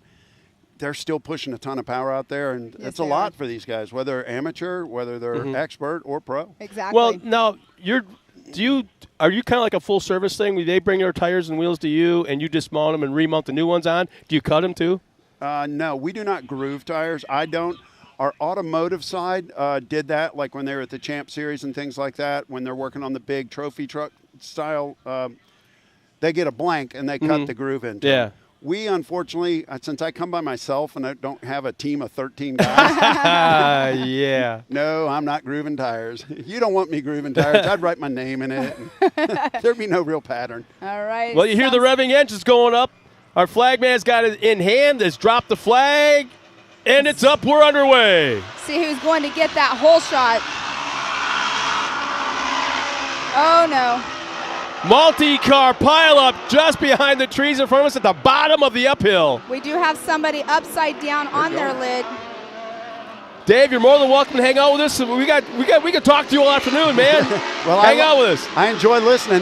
Have you been out on the race course yourself? I have been so busy today, I have not had a chance. Okay. So I walked down to the announcer area down below. I spent a little time down there with Joey and Matt. And I bet you had a lot of laughs. Oh, that was when there was the early on when the one racer was creating his own short line through there. Oh, yes. Oh, yeah. So okay. It was interesting. There was two, actually. There was no split lane going on, but there was then. There were a couple of them that did it. My kid was one of them. Oh, well, no special privilege here. No, he actually ended up breaking a U-bolt in the driveline, so. Oh, okay. Well, my whole thing was I thought you only took the Joker lane once, and that guy was taking every lap. So. He only did it once. I'm telling you, Pam, our leader is absolutely on a rail right now, clearing the tabletop jump in the back section. I'm trying to see who it is, but I think Carson Vell, the 999 of Carson Vell, is who got that HMF hole shot. So all I could see was the blue and orange, and that really cool body style. It is a bright one up front. It is. It's blue. It looks like it's blue and pink. Is it Blue and orange. Is it Blaze orange with chrome wheel or aluminum These wheels. lights are messing with my color then. Yeah, okay. Blame it on the lights. This is okay. the Florida Gator Here we car. go. I'm really the Florida Gator car. Is that what you said? Is that going to keep it's it got on? orange on it. So Oh, Max man, he wailed past that tabletop, well over 80 feet. Yoo-hoo. He was looking at nothing but sky till he landed. It was doing one of these deals all the way over. I know I was in that Pro R last night. I don't know if you've ever been in one of the Pro Rs, but I got to not. drive one. I was like, man, I wish I could take this on the track right now. I'm never driving another side-by-side again. No? No. There's a story behind that, I think. Okay. Yeah, there's a very big story. Gotcha. From second on back to probably fifth, we've got a yellow flag. Yellow. Still I thought that something incident. happened for a second, but exactly. we did have a car. There's still somebody turned there. From the start, yeah. It looks like they got them back on their rubber side down, but they are still going to be getting pulled off race course. There's Back a to great race example. speed. That's how the yellow flag should work. Yep, that's a great example of what is supposed to happen. Exactly. Man, look at that dust right there. When they come down that horseshoe, it's just a big dust ball right there. But that's where we were talking earlier. That's where there's a little bit of a blue groove as well, and they can't really go water it, or then it's just like slime out Grease. there. Yep, exactly. Now- So in the number 1 position coming through the start-finish line was Carson Vale in the number 999, Sean Philbin, the 614, Luke Saffert, the number 28 in 3rd position, Alana Baker, number 12 in that 4th position, Chad Mayo, the number 401 is in that 5th position. So that's our top 5 right now. And you can see them going through the rhythm section right now on your screen. You know, I got to call out once again. I missed it a little bit, so I told people I'd call them out if they checked in, cheer on their favorite driver. We got Jordan Berza says, way to go, Cody, from the last race. From Tucker, go get 'em Beto. From Amanda Mulligan. Michelle Benton, you got this, Haley Boodle, number 10, Skid Row Racing. And Lynn Eiseminger says, go, Luke, go. So thank you again for checking in, cheering on your favorite driver. This is so cool. But here's the thing. When you do that, let us know where you're checking in from. You know, hometown areas or your living room, the backyard, grilling out, whatever. Exactly. The live streams as a spectator, make it really interesting. But what it does, the live stream also brings up with the interaction like this, you become one with the fans, the fans become one with the show. So it's a really neat aspect to bring it all together. Exactly. I 100% agree with you on that. And I love that they are checking in and everything and watching it, and they're sharing it. You can tell when they're sharing it, too, because other people start popping in Their as friends well. are the same name people, the last same names, all of a sudden, bim, bim, bim, bim, all together. Exactly. Check in. So that's really cool to see. Looks like there's another yellow flag out there by the Raceline Ridge. I'm not sure what's going on out there, but there is a car off to the left-hand side right there. Well, our leader comes by, same as the last lap, but that lead seems to be a little bit less than it once was. And there is no more yellow flag right there, so they can keep their race speed going through that turn 1. How about this? You just have a pass for 3rd. Number 12 moves up into that 3rd spot.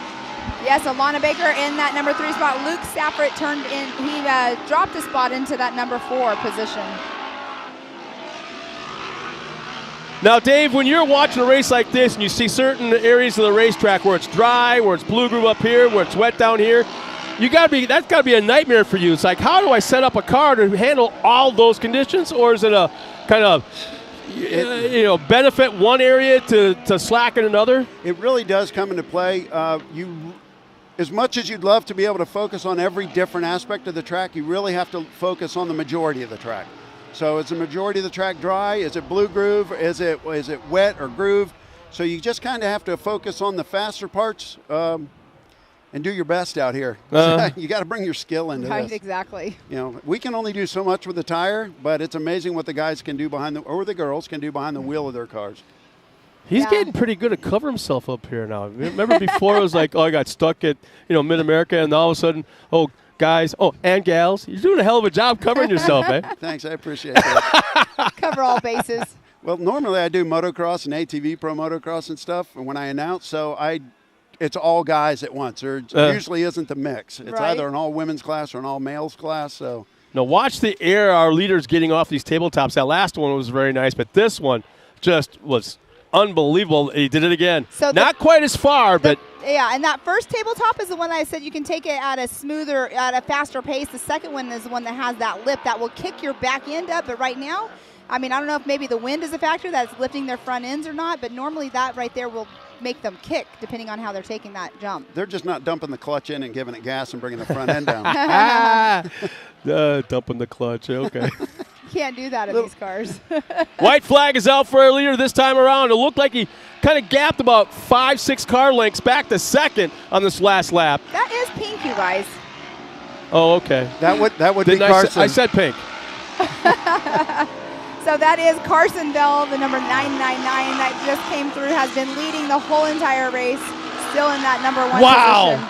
That was a perfect corner. We talked about that this morning. He came down the hill, didn't lift, pitched it like a sprint car, and rolled the berm all the way around with that left rear outside. And that's where seat time is so key. And practice when you get to a track. I believe we've got a battle for the second and third right now. So Carson Philbin is the 614 who is in second position. On my timing, Alana Baker is in that number 3 position. Luke Saffert fourth in that number 28. And Lake Edwards in 5th position in that number 172. Just as they ducked out of sight here on that right-hand turn, all of a sudden Alana pulls up right alongside of him. So I'm anxious to see if she was able to complete the pass down the straightaway. There's our leader going into that left-hander. Because they are in that rhythm section right now, just exited. He's going into it. That's Step a up. nice-looking car. That step up right there is really fun, and it's steep. Did she pull it off? Yeah. We got a new second-place car. It looks like Alana has actually moved up into second on this last lap. Alana would like to chase down Carson. They want the battle of the hair. Carson has the nice long hair, the flowing locks. Oh, is that what? Yeah. See, I'm going for that old man mullet thing. Is it working? I'm just going for hair. Oh, man, our leader just huge off that first tabletop. Yeah, you'll see that they some of them check up. Like you could tell how he just checked up a little bit. Look at the backstretch speed of Alana. Clears that second tabletop without a problem. What if this race went like 2 more laps? She's pulling imagine? in our leader big time in that backstretch. Checker flags in hand at the finish line. Well, they have a yellow flag out right there because they still have that caution when they're jumping over that raceline ridge area. Here comes our leader, soon to be our winner. And there's the checkered flag. There it is. And look at the gap back to second. It has shrunk drastically in Yes, that it last has. lap. Well, if you have it in the bag, I mean, you don't want to do something to possibly I'm lose the building race up for her yourself. ego. I Come know, on. but so Carson Vale in that number 1 position, Alana Baker number 2, Sean Philbin 3rd, Lake Edwards in that 4th position, Luke Saffer in 5th, Chad Mayo 6th, Caden Ellis 7th, Gavin Beers 8th, Kyle Bedow in that 9th position. Jason Thompson corrected me and said, yeah, let's go Carsonville. That car is pink and blue. He probably was thinking about writing something else about me on there, but he just corrected me. Yeah, we know. We caught it pink and blue for Carsonville, our winner. Also, Michael Brasino, come on, Luke. And Gavin Beers in Carsonville is being cheered on by Morgan Alexander, as well as Jeff Lees checking in from Lebanon, Tennessee. And Julie Thomas, woohoo, Carsonville. My neighbor down in Tennessee. You're from Tennessee? I live in Georgia, but All of a sudden, wait. Where just did that next little door. twang come from? That wasn't there about 10 minutes ago. that comes from moonshine. Yeah, there you go. All right, it sounds like we have Miss Tiffany Stone down there with our number 1 position, Carsonville. Down to you, Tiffany. Carson, nice job out there. It's getting a little dusty, especially coming down that horseshoe. When we saw you guys, you were pretty much driving into a pile of dust and silt. Walk us through how that was for you, especially being out front. Man, it's honestly just got to have a feel for the car, got to know what you're doing, and just send it. And exactly, that's kind of what you did, especially over the tabletops. We just watched you. We just watched you sent it. It was amazing to see that. Overall, nice job on taking the top spot. And you've got to thank a few people for getting you here. Who would you like to thank today? E-Power Steering, Kaiser and Kaufman Wheels, Marvin Tow, D&M Body Shop. Man, there's a lot of them. I'd definitely like to thank JD Baker for letting me borrow a set of shocks this weekend because mine didn't get back in time. Shock therapy for sure. That's about it, I think. And Off-Road Disorder. Wonderful. Well, big congratulations to you. Taking a top spot, right here in round 2. It's going to say a lot, especially setting the precedent for how the season's going to be for you. Best of luck to you, and hopefully we'll see you for round 3. Thank you. Have a good day. Awesome. Well, back up to you guys. It's been a great day of racing so far. We've got some more action. Stay tuned. Back up to you guys. Well, thanks a lot, Tiffany. And I got to ask you, Dave, back in the day, I've been doing this for a long time, too. Yes. That's when BFG was involved and Goodyear was involved and Maxxis was just getting into it, and I want to say General was just getting into it. But there's all these guys in these white collars from all these companies kind of behind the scenes. They got the little notepad right there keeping score on who's doing what and what tire and that kind of thing. They all kept score all on their own. Do you guys still do that? Well, not as much keeping score, but what we do go through an event like this, and we will, if there's, say, the field of 30 that's going out to race, we may write down every different tire that's in that class, the sizes, the different sizes that other competitors are running, to do a market research. It's more market research and a market penetration, like what's our percentage of tire that we have out there as compared to everybody else. Well, I know you got a lot of work to do this afternoon yet, or maybe you are going to kick back a little bit, enjoy the fruits of your labors of the rest of the races going on. I want to thank you so much for coming up here. I learned a lot, and I've been doing this for a long time, and I learned a lot here with him up here. So thank you for stopping and checking out with us. Well, we appreciate it. We love being a part of the sport. Thank you all very much. Thank you. And you guys keep up your great work, and thanks for letting us be a part of it. Well, thank you. Thank you. In fact, I think she was mentioning something about she's got the certain son that races out there, and he's like in need of some new rubber. Well, I don't know, but that kind of came up. I will say that I wish I had more to do in the sponsorship side of things.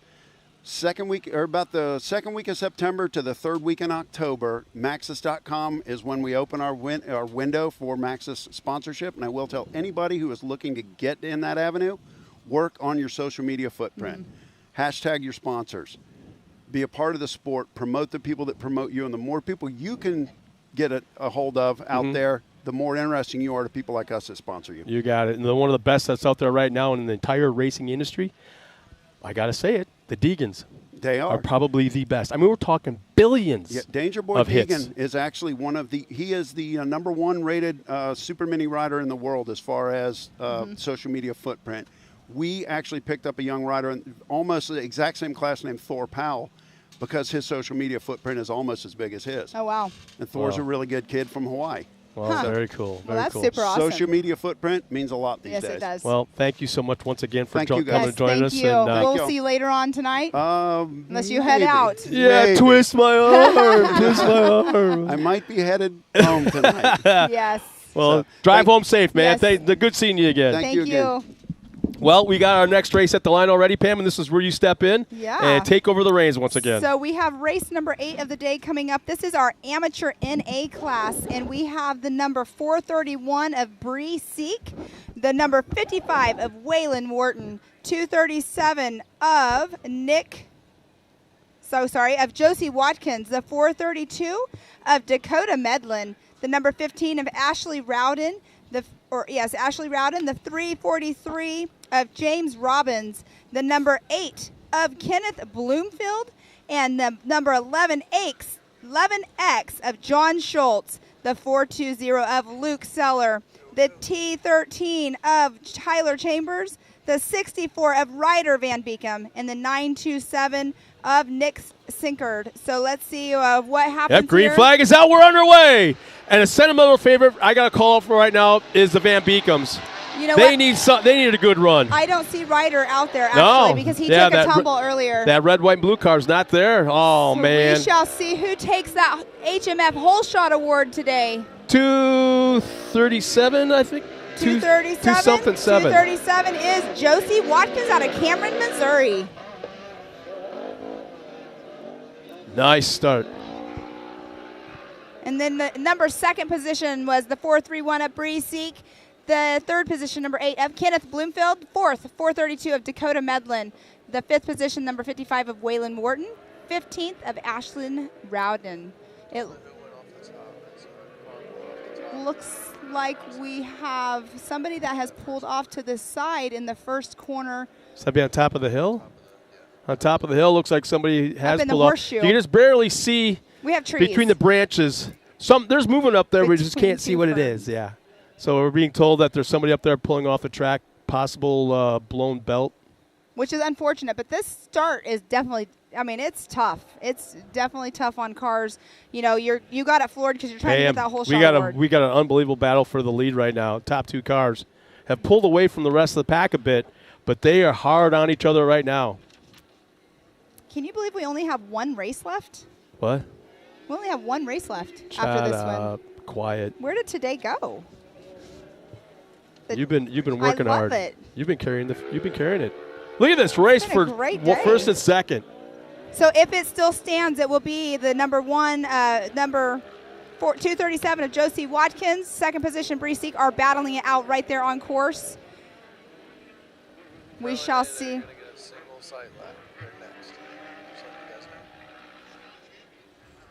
We're being told by race officials right now that for our last race of the day, I'm sure there'll be some grooming going on in the track, watering and possibly covering up maybe a grader here and there. Let's see who's coming through, and then you can finish that comment right there. So, yes, that is Josie Watkins in that 237 coming through with Bree Seek, the 431 in that second position. So they have 55 made up a ton of ground in the last half lap or so, Yes. getting into the mix of things. Definitely picked up for sure. That was Waylon Wharton.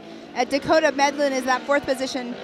Kenneth Bloomfield in 8th and Ashlyn Rowden in that 6th position. So we have we have 6 cars out on course. So we did have a few that took a tumble in the heat race earlier that are not out racing right now. And one Ryder pulled Van off. Beekem is Yes, one of them. And yeah. one pulled off, correct. Yeah. Go ahead and finish. I'm sorry. No, we're being told by race officials that before the last race of the day, they're going to be going out and working the track a little bit, throwing on a little bit more water, and giving the drivers one sight lap, reconnaissance lap, if you want to call it, one lap around, not at speed, but at idling speed, and going back and doing the restart. So Now, do you think they'll have a pace car to make sure people don't try to throw it up a little bit? You know, I wouldn't mind seeing that really beautiful blue Raptor out there on the track pacing everybody. That's Travis, but Travis isn't going to be out there. Oh, they let That him would be drive. great.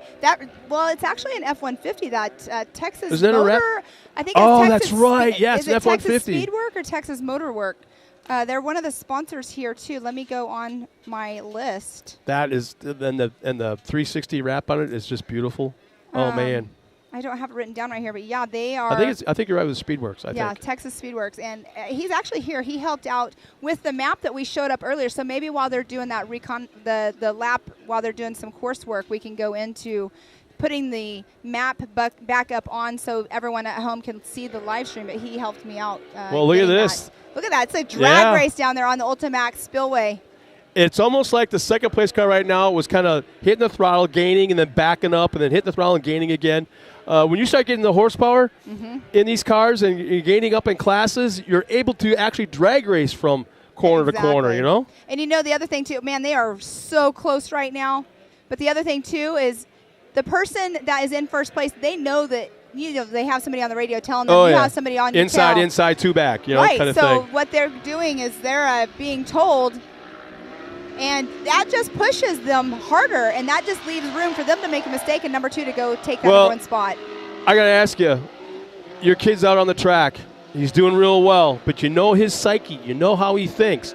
Do you lie to him here and there when you say he's 2 cars back, but you say he's 1 car back? He's 1 car back in reality, but he's on his back bumper. I mean, do you kind of like jack him around a little bit? You know what I've actually done being a spotter, which I'm not normally a spotter. I'm not a good spotter for my kid. Oh, you know the number 15 just went through, and they have a right front flat. The number 15 of Ashlyn Rowden, which was running really good earlier. That is not the tire you want to flat on anything on the right side, but definitely not. Especially a front. Woof. Well, and the car behind is just trying to get around, so that's when you're on the radio, like you're just speaking. Oh, And and he's not cutting him any slack. You got a right front flat, pull off to the side, let the guy by. Well, that's where your spotter comes in such handy to have. You want to. Oh, here's 1 and 2 on screen right here. Yeah, the battle continues. Man, oh man, Josie Watkins still has the point, but I don't think it's been any more than a 2-car length lead that he's had the entire race. You know, it's hold your line. That's what I always say. Hold your line. Don't mess up. You got somebody, a car link or 2, like you're saying, car link behind. Just hold your line. Run your race. Don't worry about them. I got to ask you this. I was a racer way back when Oh, she went on the inside. we had no spotters. Uh-huh. But what the hell does that mean, hold your line? Because if my line, if you're on the outside, you maintain that outside line all the way around the turn. Oh, there's a here we drag go. race on the end. They're going to go Side off by side to the air. That's the 80-foot tabletop jump. They both landed on it perfectly. Oh, man. Man, this is They a duck out of drag sight just for a race. moment. This is such a good race out here today. Well, here's the thing. We had a great race in the 170s, and now I happen to think this might be overtake that race. And here's the white flag is coming out. Oh, it looks like Josie. Scrubbed off the speed. Josie did. coming inside, scrubbed up the speed and making it look so easy. The 431 will take it. That is Bree Seek is now out in front, but that was definitely something right there. She just took it a little too wide and slid. It's going to be a race to the finish. So we have Bree Seek, number 1, Josie Watkins in number 2, Waylon Wharton in that 3rd position, Dakota Medlin 4th. And let's see if any of the others change up in the 5th, 6th. And, okay, so 5th position has stayed the same. It's just Kenneth Bloomfield.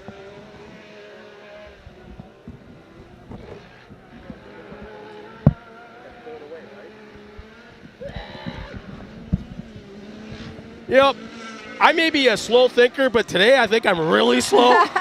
Ladies and gentlemen, we have got 2 women battling for the lead the last 2 laps, and they're pulling away from everybody else. How cool is that? It's super cool. And Bree Seek, who is in that #1 position right now, she is only 14 years old. Ladies and gentlemen, race fans, that's the future of this sport. How cool is that? And then you have Josie Watkins, who is battling it out with her. She's only 15 years old. So we shall see. Oh, it looks like, are they close? Oh, no, they're not. I thought they were neck and neck right there going through that turn. So they're still ducked out of our visual. We're watching everything on a monitor, but right now I'm trying to catch them. Well, they just went over the creek crossing. They're getting ready right now to. Oh, they're still tight. This is it. This is the turn that's super key right here. You can either go the outside and use the berm, or oh, here we go. They're pulled up alongside. Did we just have a pass? See, she took that berm, and we just had a pass. So is that Josie back up front and pulling away? Oh no, is Bree having an issue? It kind of looks like she might be slowing down, but coming in second position, you know, hey, second place. Well, here's the thing. She slowed down enough that all of a sudden our third place car has a little bit of a shot. We only have, what, 2 corners remaining? We shall see. We have, 2 corners and the ridge. Oh, man, here we all by herself. No doubt about it. Josie will take the win. Here's second coming out of the turn. Oh, it looks like she has a right rear flat. This is your leader coming up, Tiffany. This is your leader. See? Right rear flat. That's what happened. And look how close our third place car was at the line. Yes, ma'am. Tough break for the 431. Wow. So yeah. We have Miss Josie Watkins, the 237 in #1. Bree Seek in second position in the 431. The 55 of Waylon Wharton in third position. The 432 of Dakota Medlin in that fourth position. That was a cool race. I don't care what you say. That was cool. You know, if 2 women battling hard on each other for 3 laps at least. Yep. And then pulling away from the rest of the field all on their own, and to have it finish the way it was, very cool. Well, and if Bree didn't get that flat, I'm sure it would have been a neck and neck finish just like it was earlier. Absolutely. And that's where it goes back to, you know, the flats that we were talking about, all the flats that are happening today. Here comes another car, the 15 with the he's right got front. A right front flat. Yeah, right front. So that is the number 15 of Ashlyn Rowden. Okay, Tiffany's ready. All right. Sounds like Miss Tiffany's down there. She's going to get some good information for us because that was such an amazing race. So going down trackside to Miss Tiffany Stone. I must say, Miss Josie, that was quite a battle between you and Bree. You pretty much took the whole shot. You guys were battling back and forth. Dust right now is playing a huge factor in seeing a few things. From your point of view, how was the track today? And obviously, how was that battle back and forth with you and Bree? I mean, the battle was pretty good. Me and her's been battling it out all day. I've been fighting car issues all day long, so it's really nice to finally get a win in a class. And talking about that, and congratulations on that win, of course. Who would you like to thank for helping you get here today? My mom and dad, my sister for bringing me extra parts, my cousin, Fast Edits Industries, Max's Tires, OMF Wheels, Digital Dave, he gets me all my tires, HMF Exhaust, ISP Seats, Simpson Race Suits, and DX Star Race Gears for making killer race suits. Awesome. Well, I did know that Travis has been helping you out and giving you some pointers and everything like that, and especially since he's been a champion before in short course for side-by-side, so it's great to see that. Josie, I like to always ask everybody in one word, how are you feeling right now? Pretty excited. Pretty excited. Well, you heard it here. Of course, Josie's excited. That smile says everything. The battle between her and Bree was awesome. We're going to take a quick commercial break, and then we'll be back with some more racing here from Jay, Oklahoma. Back. Upgrading. It's what we do. So upgrading is what we did. Introducing the IQ equipment lineup powered by HMF. Designed for the most adventurous side-by-sides in the world, IQ equipment has the strength to tackle the off-road head-on. Bolt-on American manufactured steel. Engineered to increase strength, durability, and protection so you're equipped to handle the most extreme performance. When you're ripping through the desert at full throttle, or tearing through some of the most brutal terrain in the world, you're going to need equipment that keeps you moving at a high level. Because when you have the performance and you have the protection, you then have the confidence to actively pursue your passions just as freedom was intended to be. HMF, equipped to perform.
And we're back with our next race out on the track right now, doing a slow lap, a reconnaissance lap, just checking things out. It's the NA Pro NA class. And things, the next two races are very, very serious. I mean, Yes, these boys they are are. chasing that big purse. These boys are chasing the points. It's all about the podium.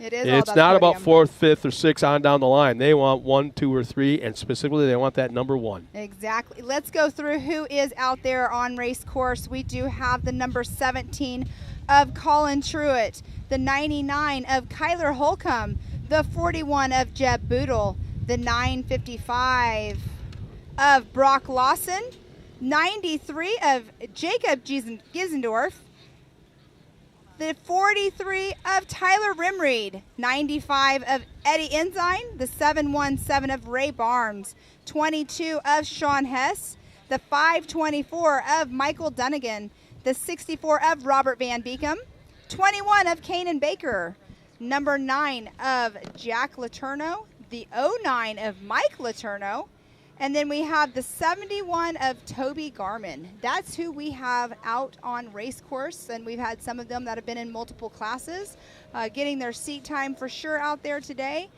But like you were saying, the next two races, I mean, all the races have been exciting. Look at our last class just now. That was awesome. The to see. 170s. The 170s. Their finish was neck and Yeah, neck. yeah. I mean, who would think that that would happen? But look at the crowd that we have here watching. And then now look across the race course where there are trails to go riding. Yeah. There are spectators over there as well. Are there, is there a spot on this race course anywhere around it where you can't sit underneath the tree and enjoy the view of the racetrack? Yeah, I don't- And the view in general. You can find a spot anywhere. Here's on the this group race we have course. way down at the Yep. far end off to the left. Yes, and we have another huge group. My guess is they're coming around like they were just doing into the tree area. Yeah. Because that over there, they get to watch the rhythm section. They get to watch the step up and then the tight turn over here where a lot of the action keeps happening, and then they come right directly into the tabletops. I mean, I'm sure you've done it many, many times. You've been to a NASCAR race and you're sitting up in the Bob Uecker seats to the nosebleeds, and you got a great view. You can see the whole racetrack, and they're going by at 200 miles an hour and all that kind of stuff. But you know what? Walk down those stairs, stand on the railing, and let them go by at 200 miles then. Yeah, exactly. Oh, man. Yeah, it's a whole different animal. It's a whole different ball game for sure. So we are actually going to have an in-car right there. Look at that right there. Who is our in-car camera? Who is that? It's a nice blue fire suit. There it is.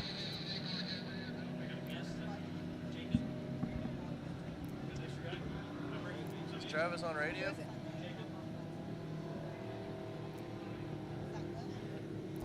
He's got really nice hair. Well groomed.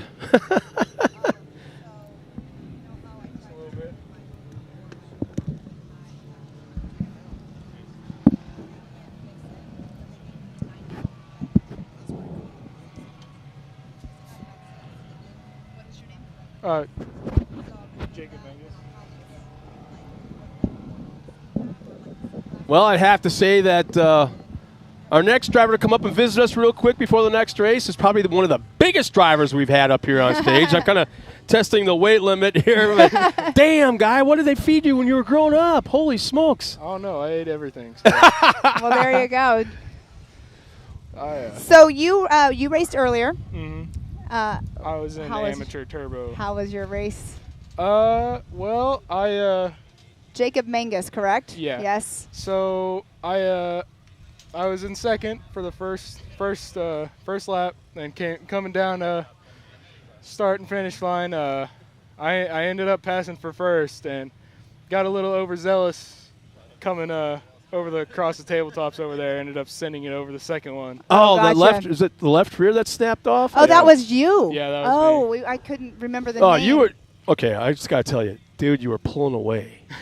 I mean, you had him covered. Oh, yeah? And you looked really cool over that tabletop until you landed. Yeah. Well, I was going over it, and I was like, I saw the ground because it was mule kicking really bad. Yeah. It's been doing that forever. And I was looking down at the ground. I was like, oh no, because I thought I was going end over end, and I came down, and about half a second I was like, oh, I'm good, and Oh, so your left rear passed you. You were good until you weren't. I just landed on that left rear really hard. Off the line right now. We'll go back to that in just Hang a with us moment. for a while, okay? Oh, we have a Van Beekum just took a tumble Oh, on come the on, corner. really? Look, watch.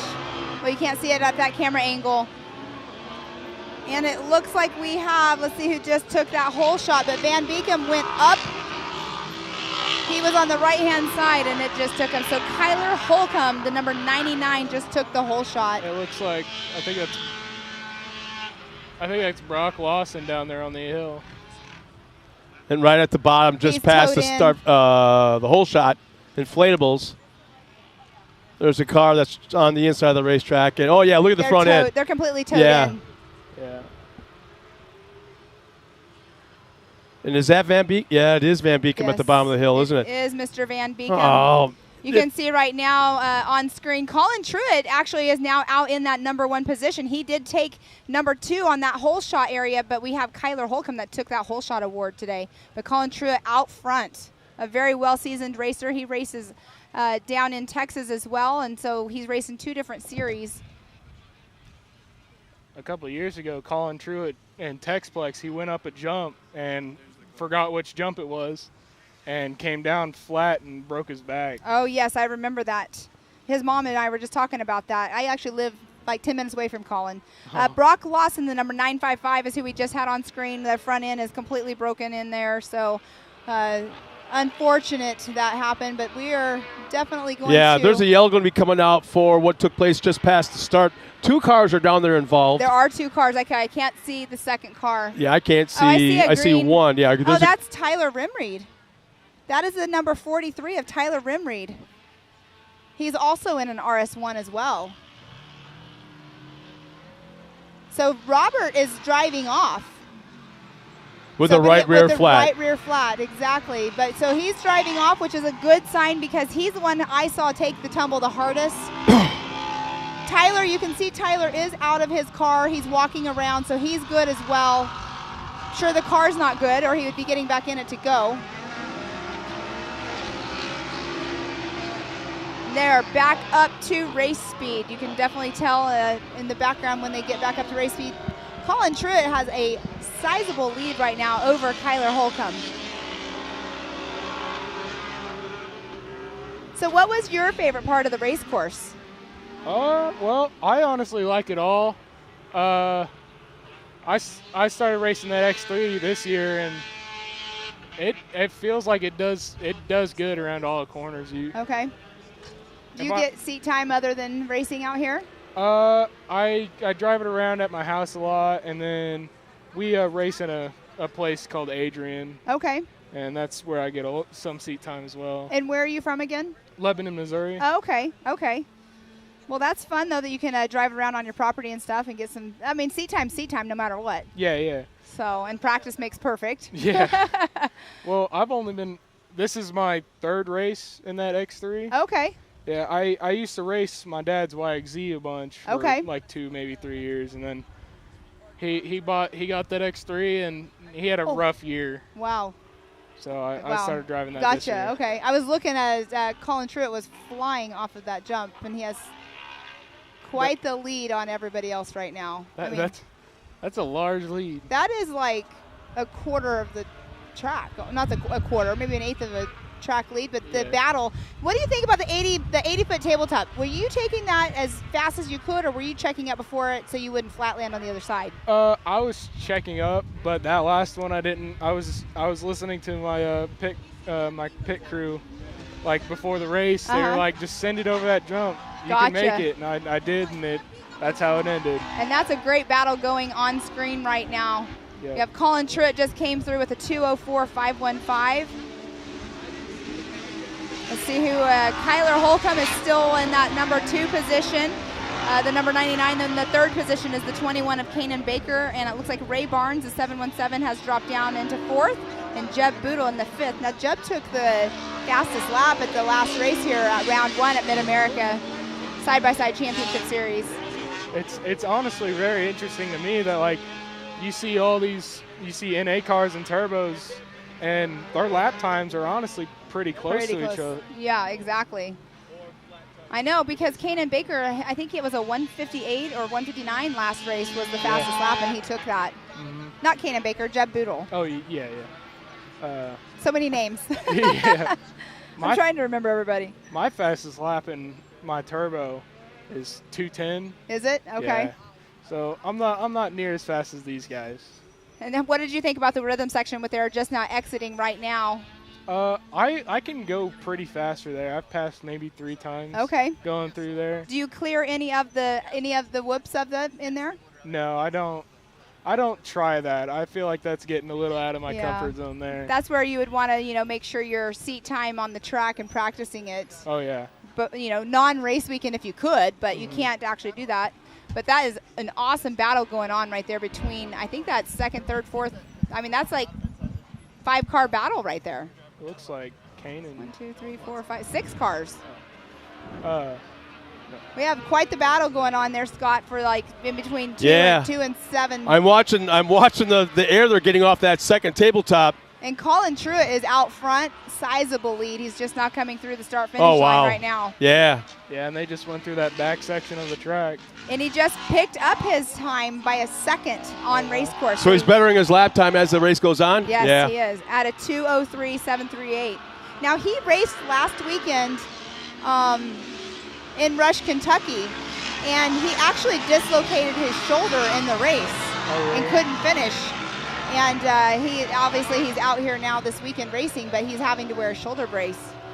Seems to be working. You might want to keep that on for every race afterwards. Right, exactly. So Kanan Baker has taken over the number 2 spot. So the number 21 of Kanan Baker, Kyler Holcomb, number 99, has bumped down into that 3rd position. And on screen there, it's looking like he got into that 2nd place position, and he's starting to pull away now. Well, I know him and Colin battle it out at their other racing series that they race at, but the 99 of Kyler Holcomb was just on screen a moment ago. Caden's his driving style is a little bit different than our leader.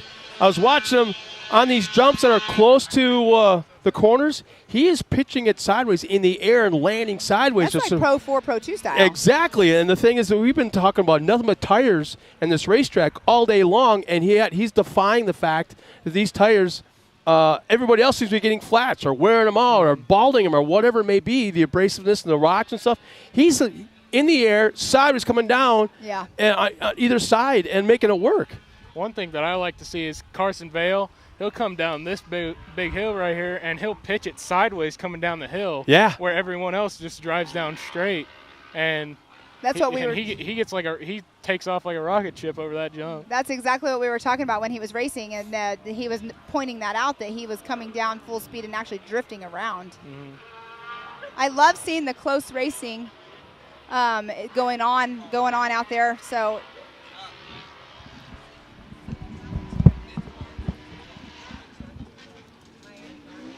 Yeah, this racing out here is super exciting. Colin Truitt just went through again. He'll be getting that white flag, I believe, next time around. 6 laps, and they are on. He completed his 4th lap. So he's out.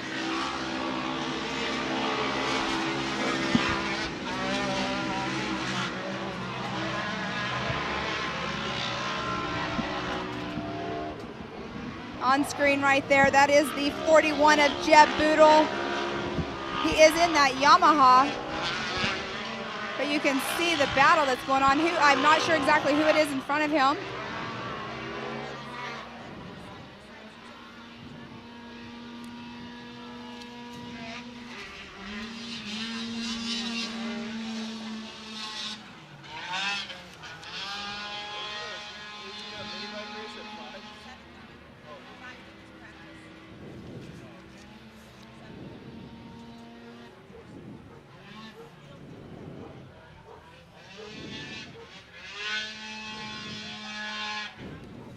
All right, and there you can see right there on screen that lovely rhythm section.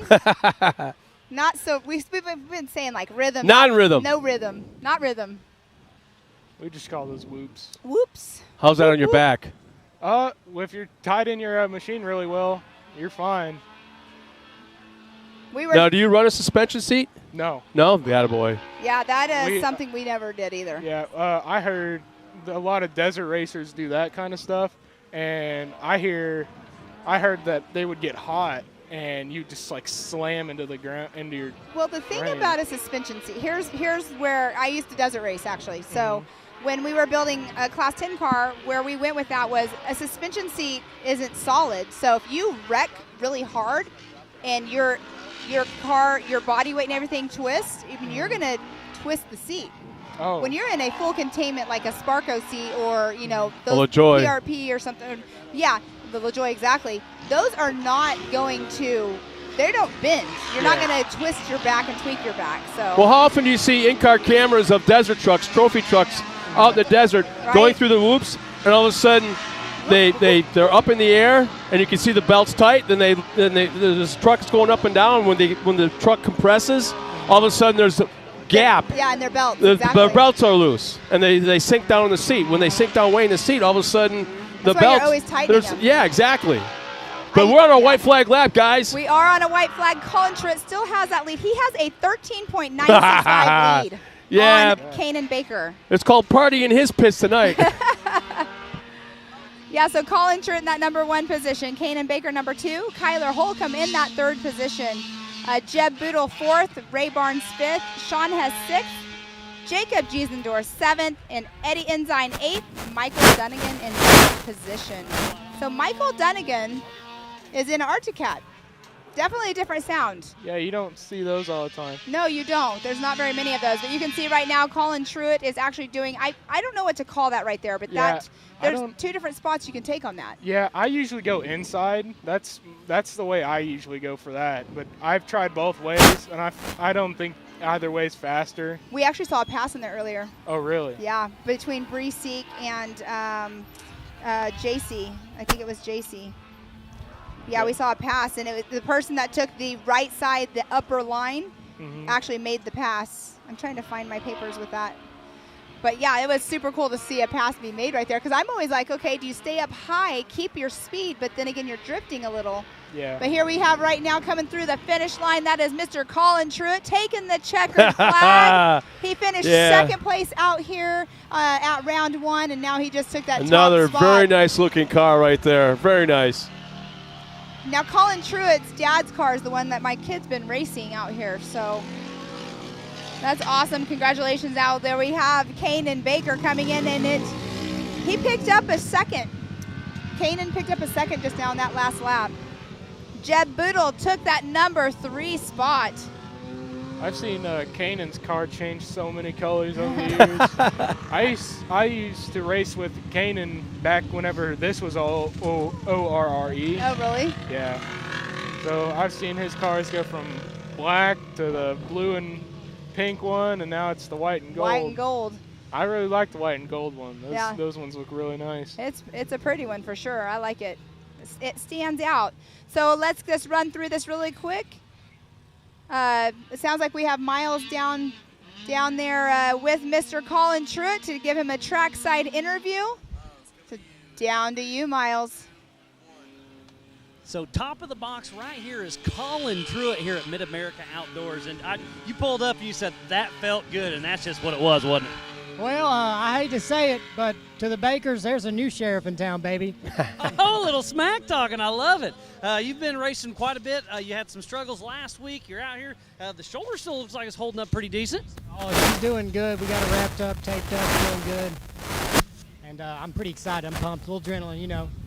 And that's what it's all about. It was a great race, but towards the end, you kind of walked away with it and had your own race. Yeah, I didn't get the whole shot, but I made a pass real early on. I was able to set a pretty fast pace and just kind of race my race and went on. And I noticed I had a pretty good lead, so I just kind of backed it off in corners and saved it. Yeah, kind of put her back into that cruise control spot. And like I said, smooth as fast, and that's just what you did. So who all helped you get out here on top of the box? Oh, there's a lot of them, but, you know, Polaris Razor, these RS1s are incredible. DFS Engines, Jody Hickman, he does a fantastic job tuning and getting this car. We worked on it all week to get it as fast as it could.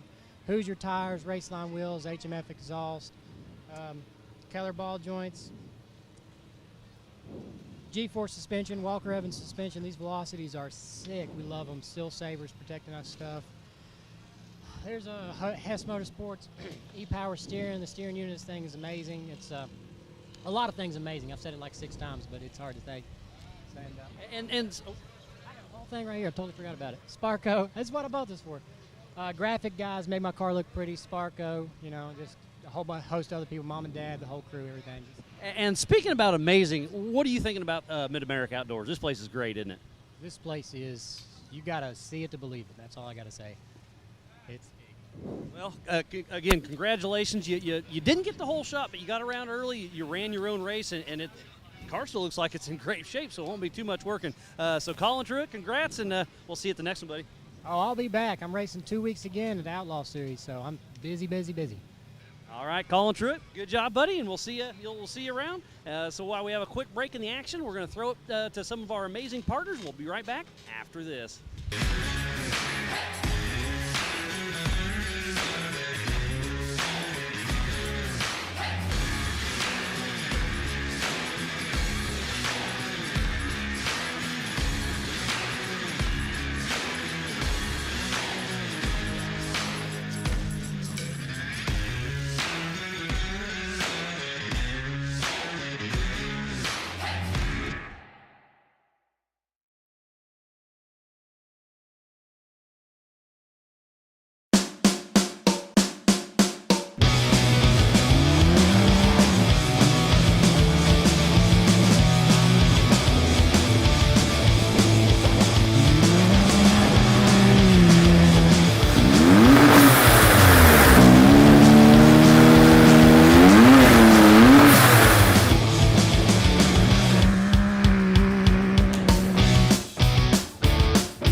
What's up, everybody? I'm here with my man Cody Martin, dude. It's good to see you back. I know you went through some things, got that car dialed. Tell us about that. She was hurt, but she wasn't done. We had to replace a bunch of tubes and some front end parts, and the cage did what it was supposed to do, and I was able to walk away from it. So that's the most important thing. And parts can be fixed. So we got her fixed back up. And went and practiced today, and the track was good.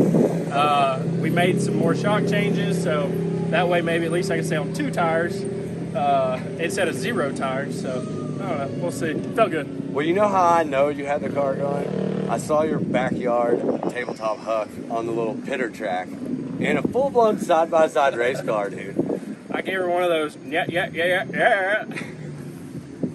Dude. It's a little pit bike track for the boys. In-laws we've got cousins with Cobras and pit bikes and 50s, so I technically wasn't supposed to be out there, but I told Mom to go inside for a little bit. Well, I'm pretty sure I'm going to be making a trip up there soon. I mean, you're going to have to wreck that thing. You got to, absolutely. Always welcome. Plenty of bedrooms. All right, man. Well, thanks for talking with us, Cody. Good luck, and back to you guys. Thanks. Down here with Kyler Holcomb. It looks like you're doing a little tweaks on the car. What's going on? Yeah, we're making sure the engine's not about to blow up. We had to do a complete engine swap all weekend. We spent probably 40 hours working on the car, swapping the engine. We got a car from my cousins, and I mean, the radiator's new, the oil tank's new, the engine's new, the shocks are brand new. So I mean, everything was toast last weekend. But so you're doing all this work to get ready. You're just kind of doing a little final tuning to make sure everything's good with the car? Yeah, it actually ran really good in practice.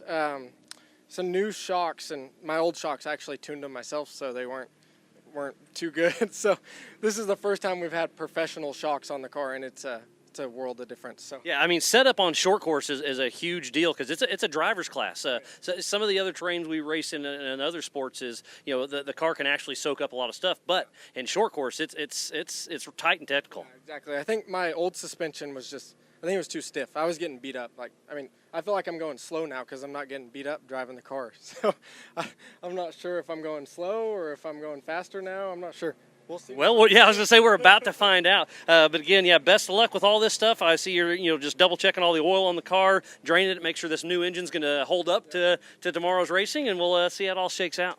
Sounds good. Well, you'll see if we are out there beating Baco and Colin Truitt tomorrow.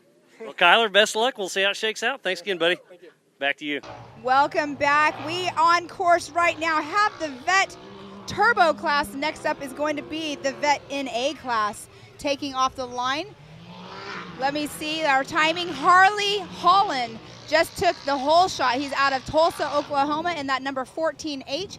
What's really cool about Harley is they are running an in-car camera on him. It's something that we're trying out this race, so they put an in-car cam. We were watching him earlier, and there you see it on screen right now. Look how cool that is to see him actually in action on race course in that number 1 spot. I like the fact that it's aimed at the driver, not out the front, looking at where he's going. I like watching the driver do his thing. The other cool thing was if we could get another one and put it on his feet. Yeah, those are really cool. Wave number 2 underway. Yes, so this is the vet NA class. And this is NA. You have to be at 40 plus to enter into this class to race. I don't want to figure out who just pulled the whole shot in that class. No way. It will be, I can tell you in just a moment. Now, this is all done electronically, but it was close even for Somebody electronics. has stopped on course already. Oh, dang. Oh, it's a YXZ, I think. Yeah. That's one of the things that sucks about YXZs is their manual transmission, so they'll bog. Right, exactly. I do not have the number of who got that whole shot just now on the It was too close to call. vet I mean, 40 even NA. I don't know how a computer can even pick it up. It was that tight. See, and I wasn't watching that part of it. So we do have in the vet 40 plus turbo class, we have Harley Holland, the number 14. He took the whole shot. Sean Murphy in the number 39. The 84 of Robbie Ellison, that 3rd spot. In 4th position, the 47 of Rusty Pipes. 5th position, number 23 of Perry Manahay. So, and then we will get you the names of the Vet Plus NA in just a moment. So it looks like we have Terry Lackey took that whole shot in the NA class, the number 04.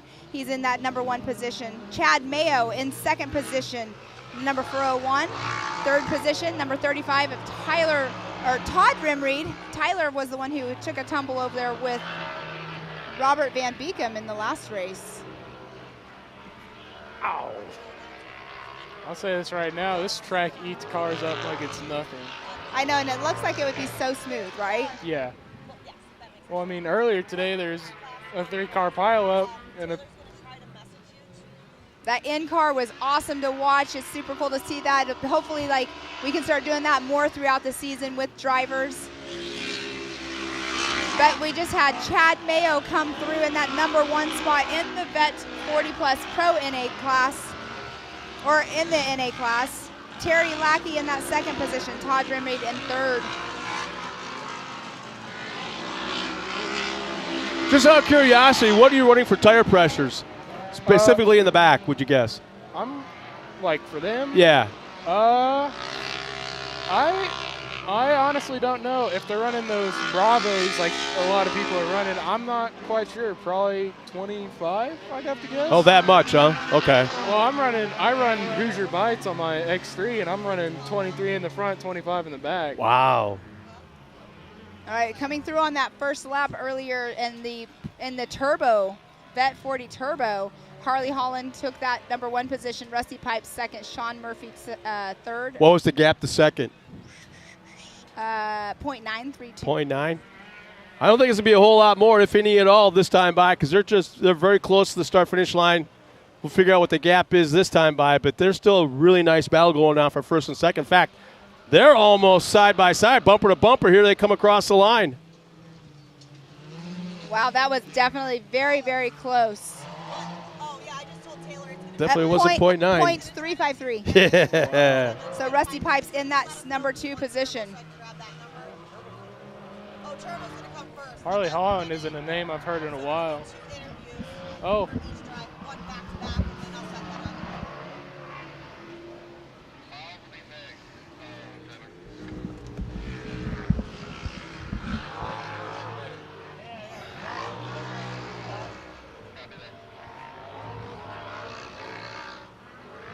Well, as Pamela said earlier, our top 3 right now in the Vet 40 Plus NA, we got Chad Mayo, Terry Lackey, and Tom Remereed wanting run 1, 2, and 3. And then in the Vet 40 Plus Turbo, it's Harley Holland, Rusty Pipes, and Sean Murphy. And Chad Mayo appears to be pulling away a little bit from Terry. on this last lap.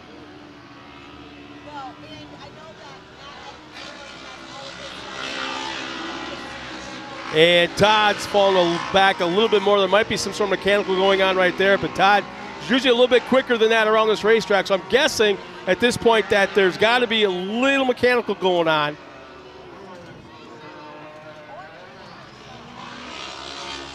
Last year, Chad used to run a YXZ and ended up selling a bunch of stuff. Last year, Chad drove a YXZ, ended up selling it and buying the RS1. Really? We actually ended up buying a bunch of his YXZ parts for ours. My dad races a YXZ now. I mean, I got to tell you, you looked really impressive earlier today when you were out there. You really did until that little mishap. Yeah. It was very interesting coming off that jump and then just watching my rear tire just start going in opposite direction. I've had that happen, but it was a trailer passing me on the highway. Yeah. So we're watching race action on camera now from one of our drones out there, doing a great job here today. Yeah, you see right there a moment ago, Todd Remerede was right around 15 seconds back from the second place car of Terry Lackey. One thing that's good though today is it's pretty windy out here, but it's moving all the dust out of the way. Yeah, exactly. White flag is out for our guys out on course.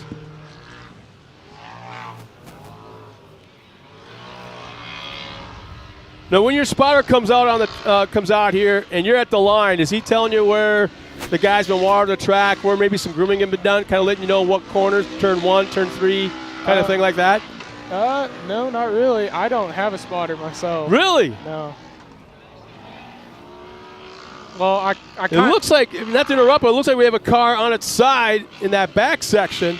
It's the red, white, and blue YXZ. He's not on his side. He's just sitting on the berm, it looks like, from right here. It looks like he slid over a little too far, maybe. Should be easy to... Hey, yellow flag is out in that area anyways, but kind of changes things up a little bit. Right in the middle, and that's a blind corner as well for you guys coming up around the turn. Mm-hmm. Round one in the heat race, I actually started off, went up the hill, and they didn't have any cones or anything to show where. Oh, I remember that. Yeah, I remember that. I just drove off, and I was like, oh, and I just let them all get over. Well, Pam, we got something going on the course. So we got a car on its side over here in the back section, and our leaders are coming around with a checkered flag off here to the left in just a moment. Talk about racing hard to the finish. And yeah, I'm kind of. Looks like Rusty Pipes. Yeah, Rusty made the pass. So the back Rusty section. Pipes just took over Harley Holland. So Harley Holland, who had our in-car in that second position then. Yeah, Rusty had made the pass just out of sight, and I'm like, I couldn't make the call. I was afraid to make the call in the backside.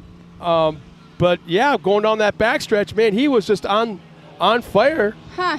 And takes the win. Their cars look very similar. Nice and clean too, huh? Yes. And coming around in third, I need to keep my glasses on. Coming around in that number 3 position, Sean Murphy, that number 39. Wondering who that is that ended up on their side over there.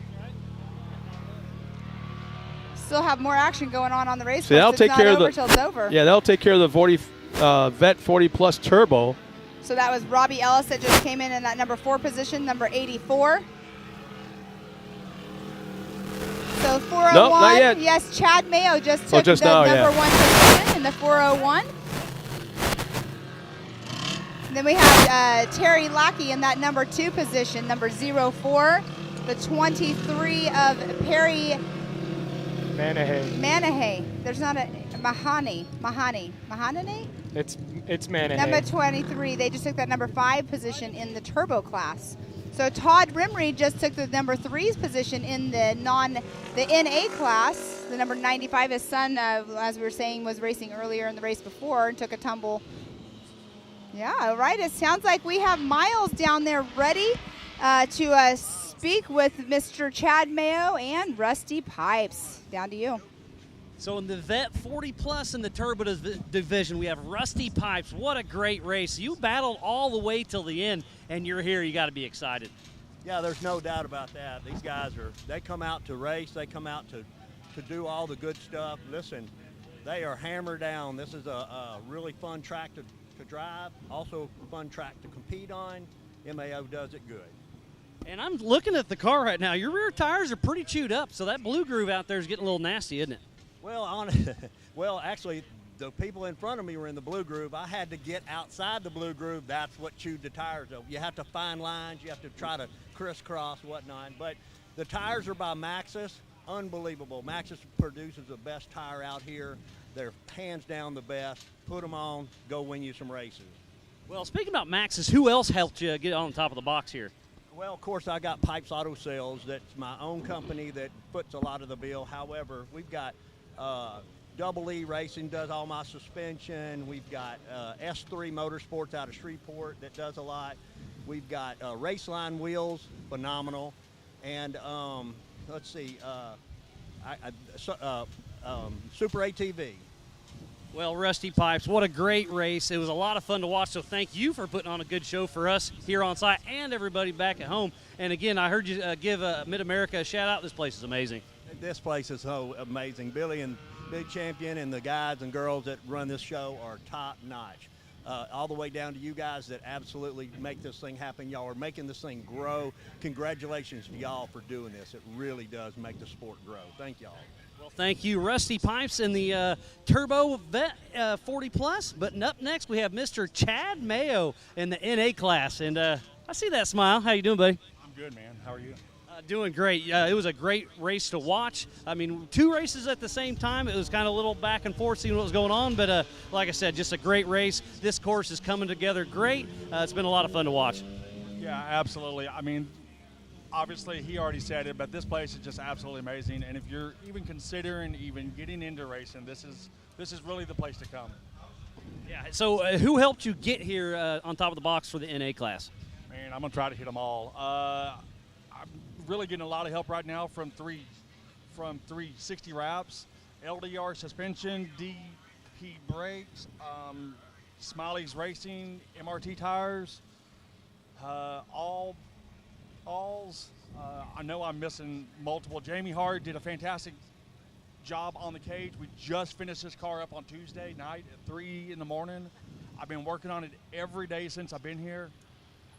There's so many people that are just a part of helping us that honestly I know I'm going to miss you, but I can't thank you enough, honestly, everybody that helps us. Well, again, just great job for making it out front. And I think it's cool. You had your wife racing earlier also, right? So the husband, wife deal, she lets you run, you let her run, you help each other out. I saw all smiles in the pits, and that's what it's all about. Absolutely. Unfortunately, I don't get to go race unless she does. So, I mean, it's one of those things I try to keep the family happy, happy wife, happy life. And that's what I'm doing. I 100% agree with that. I mean, and that goes along with Mid-America. It's family-friendly at its finest here at Mid-America Outdoors. 100%. And I'm sure they've already said it time and time again, but wait until June. Well, the pool's open. This place is incredible. Well, thank you, Chad Mayo and Rusty Pipes. Congrats for first and second in NA and Turbo. So it's been a great race. We still have some more racing action yet to come, but we'll be right back after this.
looking race car.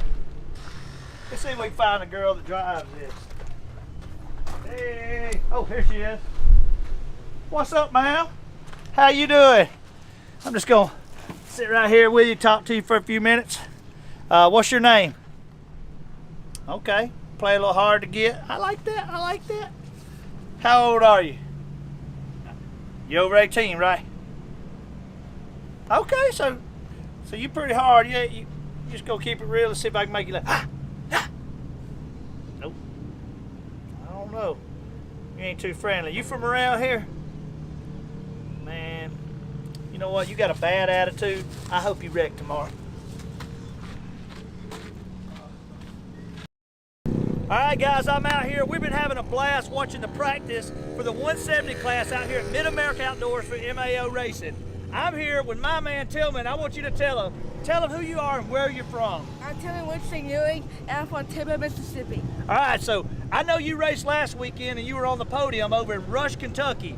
Now you're out here at MAO in Oklahoma. How are we going to do this weekend? What's your expectations for the race? Passing people, going fast, and not wrecking and getting flipped over. Hey, that's always a good thing. I can't do it. I hope you have better luck than me because I always crash out. If you could tell anybody at home about Mid-America and what you like here, what would you like to tell them to make sure that they know how much fun we're having? Mr. Poe's missing out, and he's excited right now, and I'm hoping he's watching this. Oh, Mr. Poe, you heard it right here. He's calling you out. You should have been here. If you're not here, guys, make sure you make the next one. We're having a blast out here at Mid-America Outdoors. Breaking in our belts used to be such a pain in the butt. No matter how hard we tried, we just couldn't get longer life out of our belts. That's why we were so excited when we found these new Gates Redline belts. They have a super simple 3-step process for breaking in your belt the right way.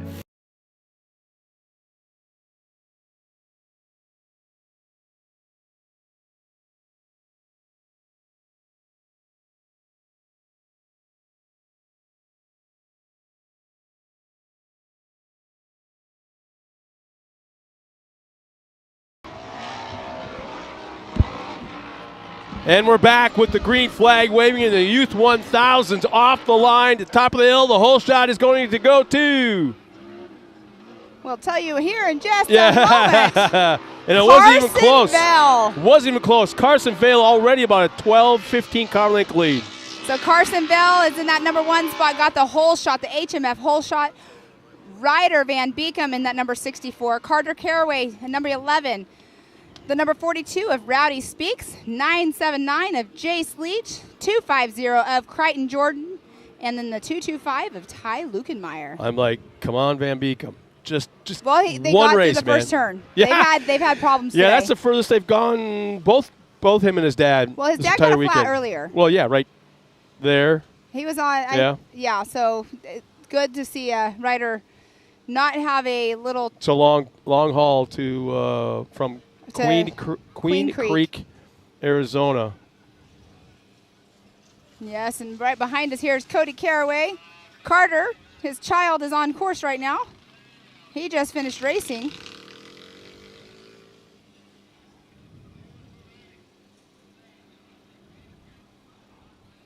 Oh, man, he's even stretched out even more, probably tripled, quadrupled the gap back to second. Man. He did really good earlier too in the heat race as well. See, they're not taking that jump quite as hard on this first lap. He's probably over getting communication from his spotter about where he's at, what's going on, where everybody else is at. Right. And his guys, you know what? Just calm down. Run the race. Have fun. Well, and Ryder but Van don't Beekum, exactly. hurt yourself. You know, Ryder Van Beekum's in that number 3 spot right now. I think that is Carter Caraway in that number 3 spot. Yellow flag is up, but why? I don't. Is there something on top? Oh, halfway up the hill, right behind the trees. So we didn't see that. No, it's right behind the trees. I can see the safety vest. That's why we wear them. So there's a yellow zone out.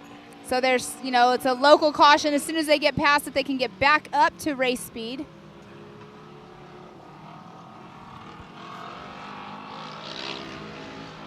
This Youth 1000 class, a lot of these kids started out you know, the tiny tots in those little 170s that were racing earlier. It's just amazing. You go from what, 13, 14 horsepower to 1,000 cc. I'm like, I know. what? Well, some kids went into a 570 class, but then parents and stuff started realizing, you know, a 570, yeah, it's a middle ground step up, but they're not in them very long. Yeah. I mean, by the time you get out of the 170s, they're not in them very long. But that is Carter Caraway. That is in that number 2 position on screen right now. So I got to see. Number it looked 11 out of Blue Ridge, Texas. Yeah, it looked like Van Beeken was getting. Yeah, there he is Van in that Beeken- white car. Well, red, Van white, Beeken blue. looks like he's having some problems. Something just broke on Van Beeken. It looks like it may have been a steering issue of some sort, but he wanted to turn. And it wouldn't turn. Yeah. and It he was went turning until it didn't. It's Oh, no. racing, but he's definitely right there. You're seeing them going through that rhythm section. Cody Caraway. I believe that might be Rowdy Speaks. That was right behind Cody. Cannot believe the luck or lack of luck that Van Beekens have had on this weekend. Sometimes when a gremlin is there, Oh, it you kidding doesn't me? leave. How many races? What? The old man's in 3 classes, is it? I 2 think at so. least. I think so. And then he's in at least 2. But every single race, There has been practice and qualify and the heat race Yeah. and now the main. There has Oh, been yeah. something. It's unfortunate. I mean, it's very unfortunate when that happens with, you know, while you're racing, but I'm sad to say it, but that's racing. I mean, you push your car to the limits. Carson Bell is coming through. His lap times is going to be pretty fast. I'm curious to see. So now it looks like Van Beeken's underway as you're talking about Carson. Van Beeken's back underway, but he's good. well back in the pack. Not sure what happened, but, you know, getting a finish is a finish because it's going to be a long season. We're only on round 2, and we have 8 rounds. Yeah. So Carson Bell is out with a 2:15.429 is what his lap time was. What's the gap back to second, the number 11? Carter Caraway is a 20.274 second.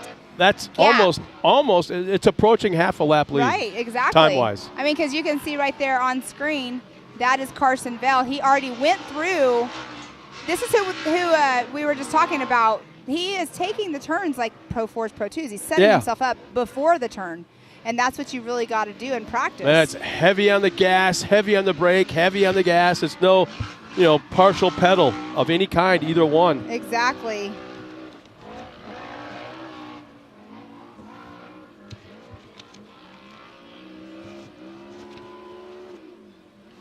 What a day this has been, and I apologize. I was going by my numbers of the sheets I had. I have some lineups that I don't have, so it was quite a mistake by my end. You have some lineups you don't have? Yeah, I don't have some lineups that I should have on just the overview of it.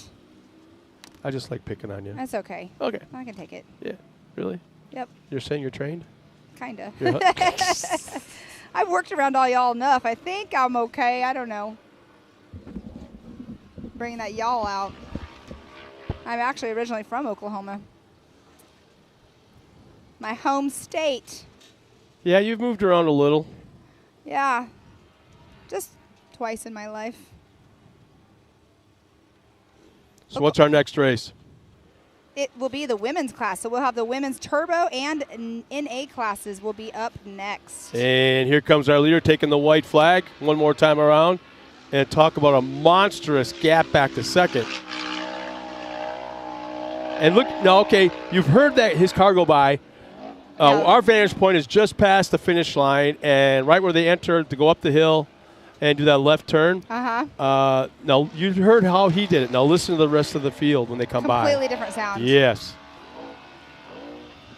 Here comes second and third. Lots of throttle response, back and forth, on and off, on and off, on and off. Yeah, so Jace Leach in the 979 took over second place from Cody Caraway. But there's a 25.346 second gap between Carson Bell and Jace Leach. That's a crazy gap. This has been a great race day, though. Every once in a while you're going to have one of these kind of runaway events. Now, this is where the debate comes in. Competition yellow. Yeah, competition yellow would definitely throw a wrench into the mix, get everybody tightened back up. And Van Beeken pulls Yep. off the track. He's obviously having car issues, or he would not have pulled off. Yeah. Engine sounds good. Yeah, it's definitely, But, probably something in the steering rack. I think yeah. you're right on that.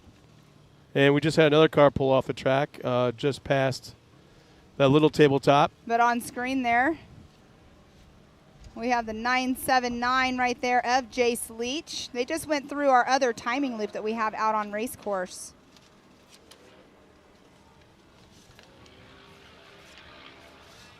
Well, next time by should be the checkered flag.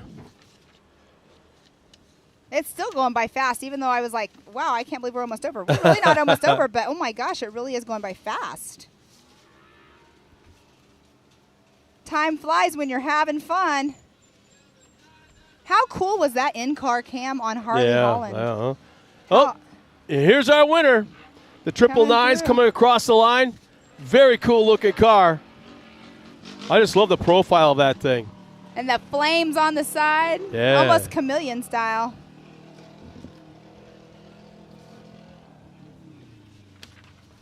So you're double checking to make sure you don't have any lineups, huh? No, I'm just I'm organizing my papers because I got them unorganized.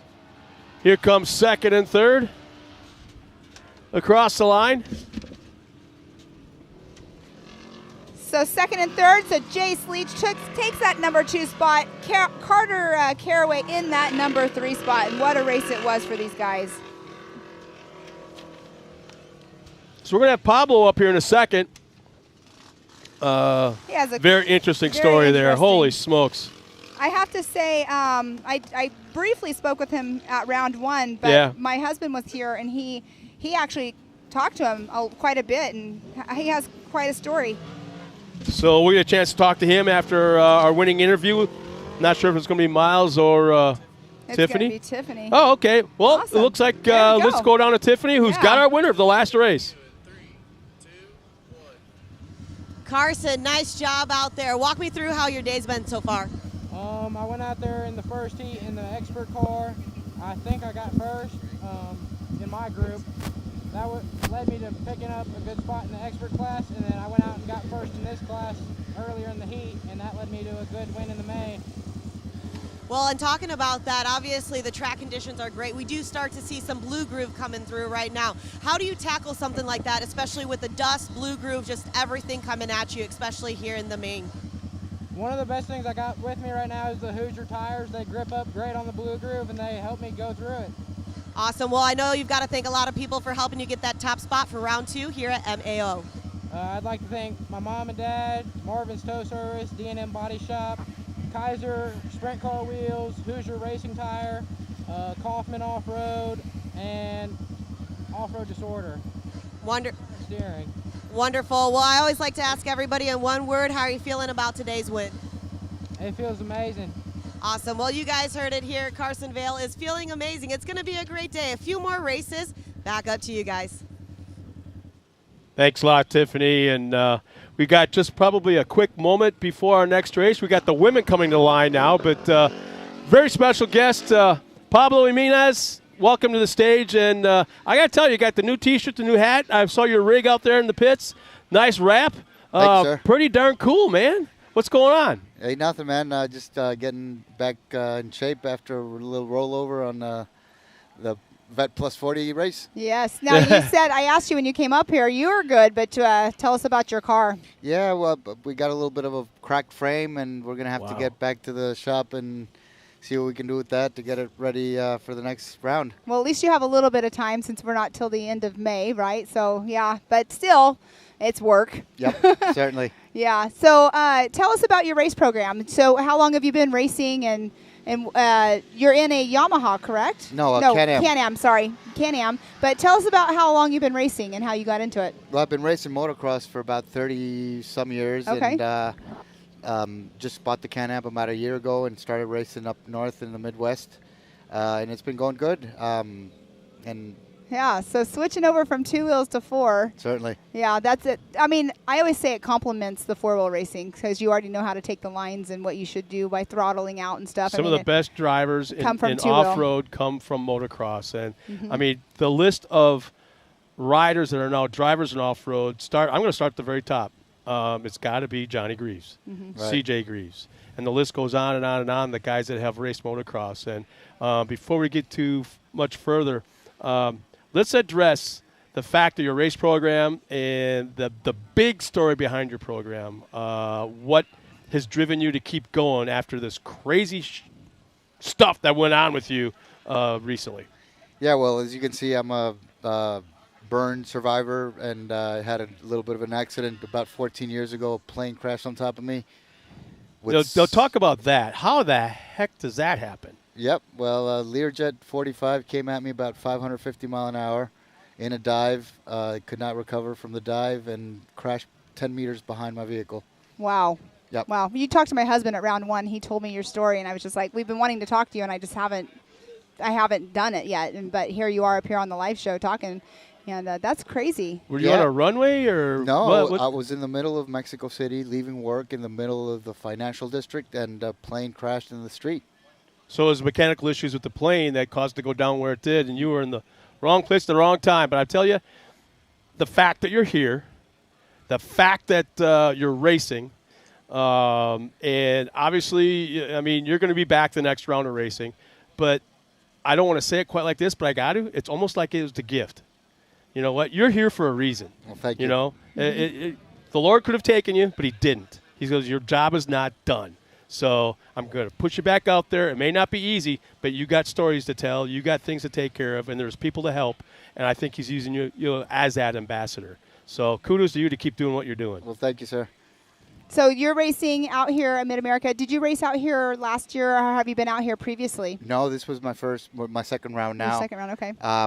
I was also racing down in Texas and in the other series that they got out in the Midwest in Minnesota, Michigan, and Wisconsin.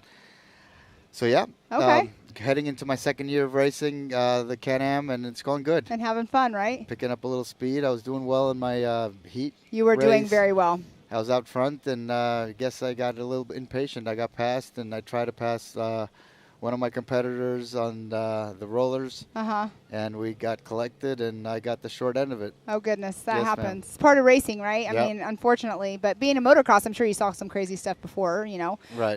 So what is Cybertizing.com? That is obviously your sponsor, or is that your company? It's my sponsor and my company. Okay. I'm a partner in Cybertizing.com. We are a digital strategy firm. We are Google partners. We do online ads the right way for the right types of clients. Okay. We're not the guys that call you every Fridays and Wednesday wanting to solicit business, but yeah, we're a Google partner. We're within that ecosystem. We're very competitive. Okay. I would say I'm faster with a Google Ads account than I am in a Can-Am. Okay. I saw it on your advertising, like he said, on your stuff when you were pulling in at round 1. I saw it. I've never known what it was. Yeah, so. I drove by like techie. 2-3 times this weekend. I'm like, I wonder what the hell that's about. Well, now that's we know. something I've never ever seen Well, before. check it out online, Cybertizing.com. We actually cater to the off-road industry. Oh, wow. Oh, good. Strictly now. Okay. Well, not strictly. There's some great clients out there, but yeah, it's fun being able to work within the industry that I love, and it's my passion both ways. So it keeps me busy and happy. Well, there you go. Well, how about what's going on with the rest of your program? I know that you know, Mr. Pepsi, Mr. Coke, Mr. Clorox, or Mr. Scott Tissue, I don't know, could be watching. And it's like, you know what? There's a guy with an interesting story. I need to get a hold of him. I mean, what's your program all about? Well, thank you. I have several sponsors. Cybertizing, obviously the main one, but Evolution Power Sports is helping me out with my tuning of my engine. I don't know if you saw the whole shot that I got on the Vet Plus 40. Yeah, we called it. Yeah? Yep. I was out in front, right? For a little bit? Yeah, so that car's running good. Lone Star Racing helped me build the car. I have had a lot of supports from different industry players. Weller Racing, the Miller Brothers Racing as well. And yeah, right now lining up sponsors for the 2022-2023 season. And how do they get a hold of you? I mean, do you have a website? Yeah. Do you have On Cybertizing.com, you can log on, go to the contact page, and send us an email. That will go to you. They'll go directly to me. Yes. That's awesome. Yep. That's an easy way. Well, thank you. So you have business cards you hand out then, right? Right. Something tells me he does a lot of marketing back in the pits. What do I? Well, a lot of people do you that got- marketing. You got to keep it working to keep running. these cars. Exactly. So Can-Am, have you ever had any other side-by-sides? Have you ever owned any other side-by-sides? No. So you're strictly Can-Am? My Can-Am was my first one. I bought the fast one, the turbo. Okay. And I started racing against the fast boys. Fast boys Yeah. right away. Yeah. Yeah. Can-Ams are fun. I've always been a Polaris fan, and then I actually raced a Can-Am X3 in the desert. So now my kid, he had an RS1. We recently sold it, started racing here. Now we're like, we got to get him another car. So making that decision, but we are all the decisions that we're trying to make right now are all between Can-Am X3s. So he'll be in the amateur turbo class, but it's a pretty cool car. It Like, is. have you driven any other ones? No. No, you haven't. So you No, have I've- never been in anything I've else. never driven a Polaris. I have to tell you, I'm a Can-Am fan, but I drove the Polaris R last night on the drag strip.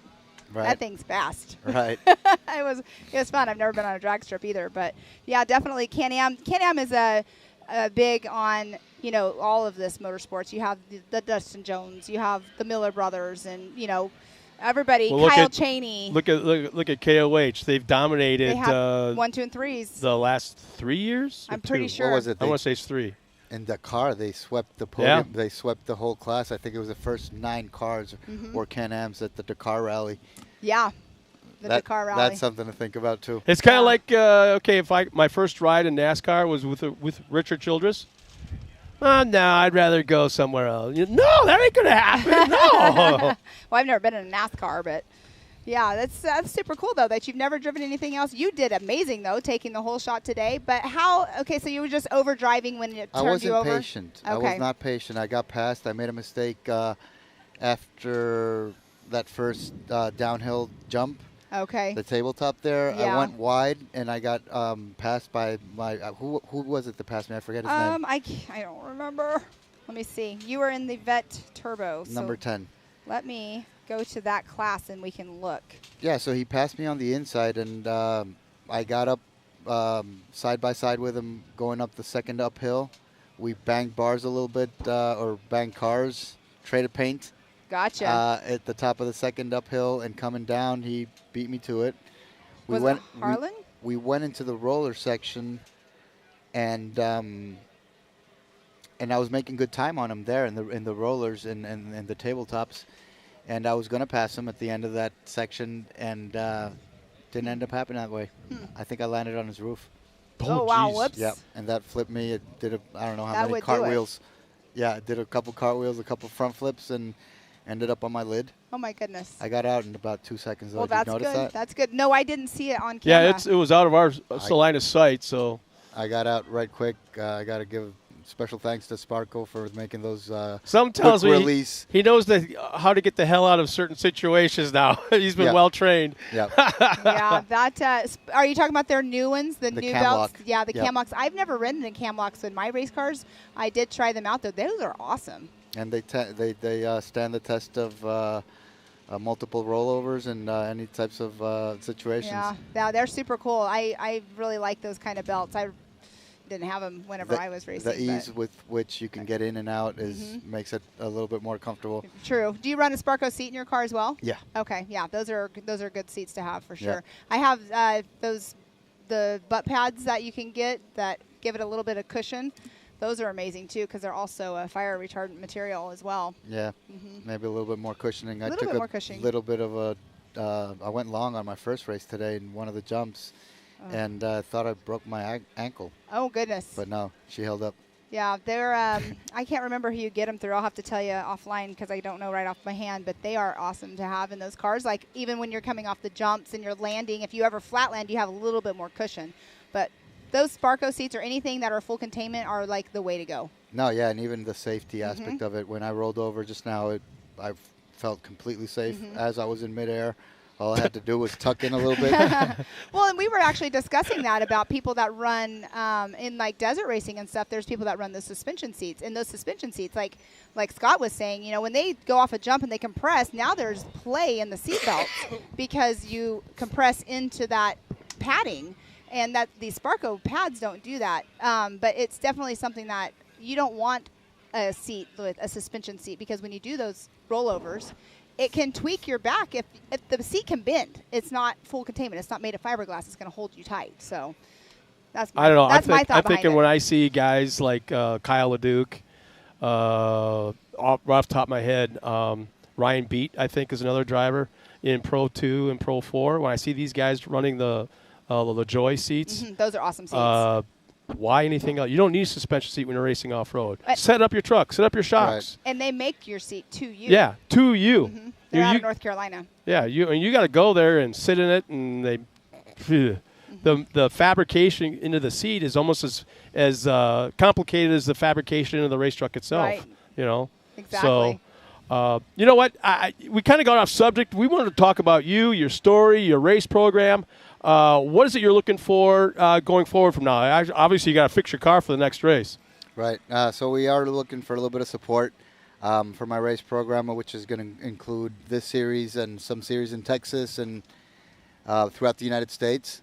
So right now we're in rebuild mode and signing some new sponsors and seeing what we can bring to the table to get their brands out there prominently and Activation, and help them out. activation, man. That's what it's all about, especially with the next 2 rounds and especially Visions. What a great time to set up a new sponsor and their activation program in your pit area. So best of luck, man. Thank you for, very much. I don't know if I fist pump you, shake your man, hand. I don't know. Look at this guy, and he races, man. The claw. Thanks, man. Thank you so Thank you much. so much. Oops, we Sorry. hit things here, but yeah, thank you, and come and speak with us anytime Thank you you want very to. much. All right, take care, Bye. man. Best of luck. All right, they're watering the track. The ladies are on the line waiting to take off. Yeah, they're with the amount of races that we still have remaining, and the fact that the sun is hiding behind the clouds Right. is really making it an advantageous time. Speaking of, to go out there and actually water the track real well. we're going to bring our Kind of awning in just a little bit. Yeah, you can see the track right there. They've done some watering. You just like to play with remote controls. No, I just thought we need some warmth. No, you can see it right there in the background, people that are coming in up onto the hill, out here watching. You can see the covered area right there, which is awesome to have, especially when it's going to start getting a lot warmer out here. Well, the clouds were covering the sun a little bit. We're getting back sunny again. Here, I'm going to stop our thing right there. Give us some light on the subject. Sounds like they are starting their cars back up out there. We are going to have first off the line the women's turbo class, and then after the women's turbo class, the women's NA. So women's turbo division, we have Lacey Tewksbury in the number 13, the 917 of Kendra Hoop, the number 6 of Morgan Vanover, the 44 of Benani, the number 14 of Marissa Smith, the 88 of Crystal Rowden, the 519 of Jennifer Mayo, and the 314 of Katie Thomas. That is in our women's division, women's turbo class. And then in our women's NA class, we have Holly Mulligan, Shiley Broker. Holly Mulligan's in the number 109. Shiley Broker's in the 774. Ashley Rowden in the number 15. 505 of Michelle Pokitza. The 806 of Paige Lukenmeyer, the 622 of Kaylee McGuire, the 431 of Bree Seek, the number 10 of Haley Boodle, 237 of Josie Watkins, number 17 of Brooklyn Singleton, and the 04 of Emma Garman. And let's see that will be Kendra Hoop, who just took the whole shot. Surprise, surprise, huh? Yeah, she's not even done racing today. She still is racing out here one more time. So let's go to our live results. Kendra Hoop is in that number 1 position, and the number 917 took that HMF hole shot. The number 13 of Lacey Tewksbury. And our next race is at the line. The flag is down, and it's up. We're back underway with our second wave, or our second class. This is the NA class. Now, you got to help me out because I'm an old man and I don't quite remember. One of these 2 races probably had the best race of the day out there on the course. earlier in the heat races? It was the turbo. Okay. Well, I don't know because Bree Seek is in this. Yeah, I Bree think was it definitely in. between Bree Seek and Josie Watkins earlier. Yep, you got it. So it You was nailed the it. NA class. And again, this is their main event, their last race of the weekend. Well, possibly. Not all of them. Yeah, so that's what I meant. Racing. So our first two cars have pulled away from the rest of the field is it the Turbo was the first off the line? Turbos went first off the line. Kendra Hoop took the number 1 spot and the whole shot. Lacey Tewksbury, number 13. Morgan Vanover, the 3rd position in the number 6. Benna Nye, the number 44 in 4th position. Crystal Rowden, the 88 and 5th. And then in the women's NA, Bree Seek, the number 431, took that whole shot and is in that number 1 position. In 2nd position is the 237 of Josie Watkins. Whoa, what happened here? That's a tight race that we didn't have just a moment ago as I was watching. There was a big gap from 1st to 2nd, and it's not there anymore. So that's Lacey Tewksbury in the number 2 position with Kendra Hoop in number 1.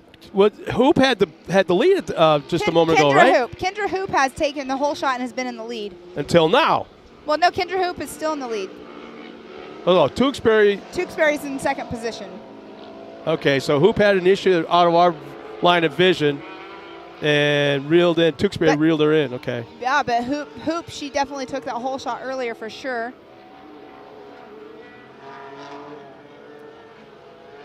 But look at the gap between the two classes already.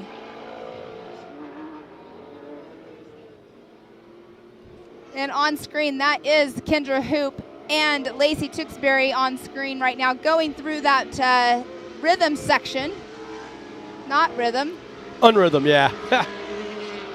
I like how the concept of it's awesome, and I love that it's technical and it's not a rhythm section. But right if now, you made it easy to double and triple, they'd be doing every single lap. Next thing you know, it'd be wore out. Right. And you lose the concept of what we got going on right now. Exactly.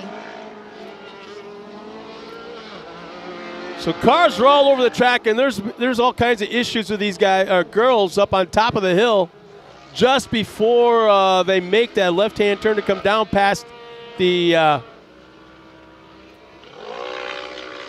looks like this might be a little slippery up there. Yeah, they're spinning out and they're just spinning the tires like crazy. Well, they did just water. Yeah, maybe a lot of water on top of the hill right before the hole shot line. And our top two cars are already to the left side of the race course, out of our line of sight, and absolutely dominating, pulling away from the rest of the field. As the yellow car in the backstretch, that's our 3rd place car.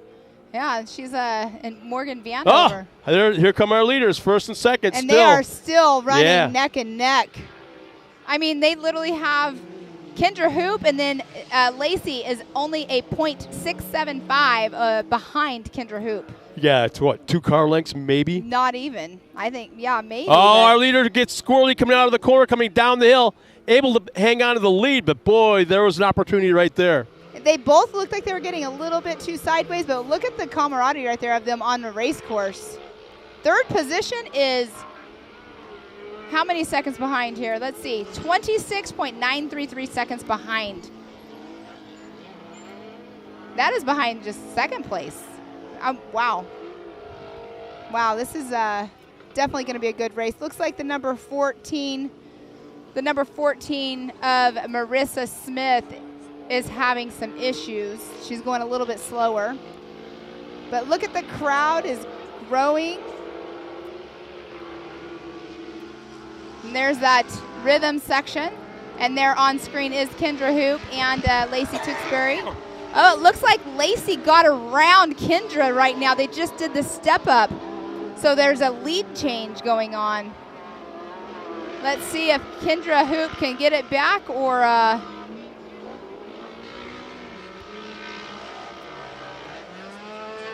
look at that. There's definitely not a big gap between them still, but Lacey Tewksbury did take over the lead from Kendra Hoop. All right, the race leaders just now went over that 80-foot tabletop. They are in the Ultimax Spillway. Probably all of, 2.5, 3 car length separation at this point, but still on it, still pulling away from the field. And the third place car hasn't even come into view on the backside yet. I know, right? So they're racing hard against each other. They're getting ready to come through. Let's see their split difference, and then I'll go into... Whoa, a little squirrely coming out of that final corner. White flag is out. Man, this went by fast.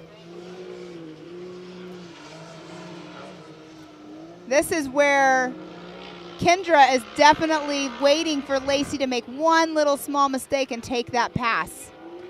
You can see how slippery it is up on top of that horseshoe, though.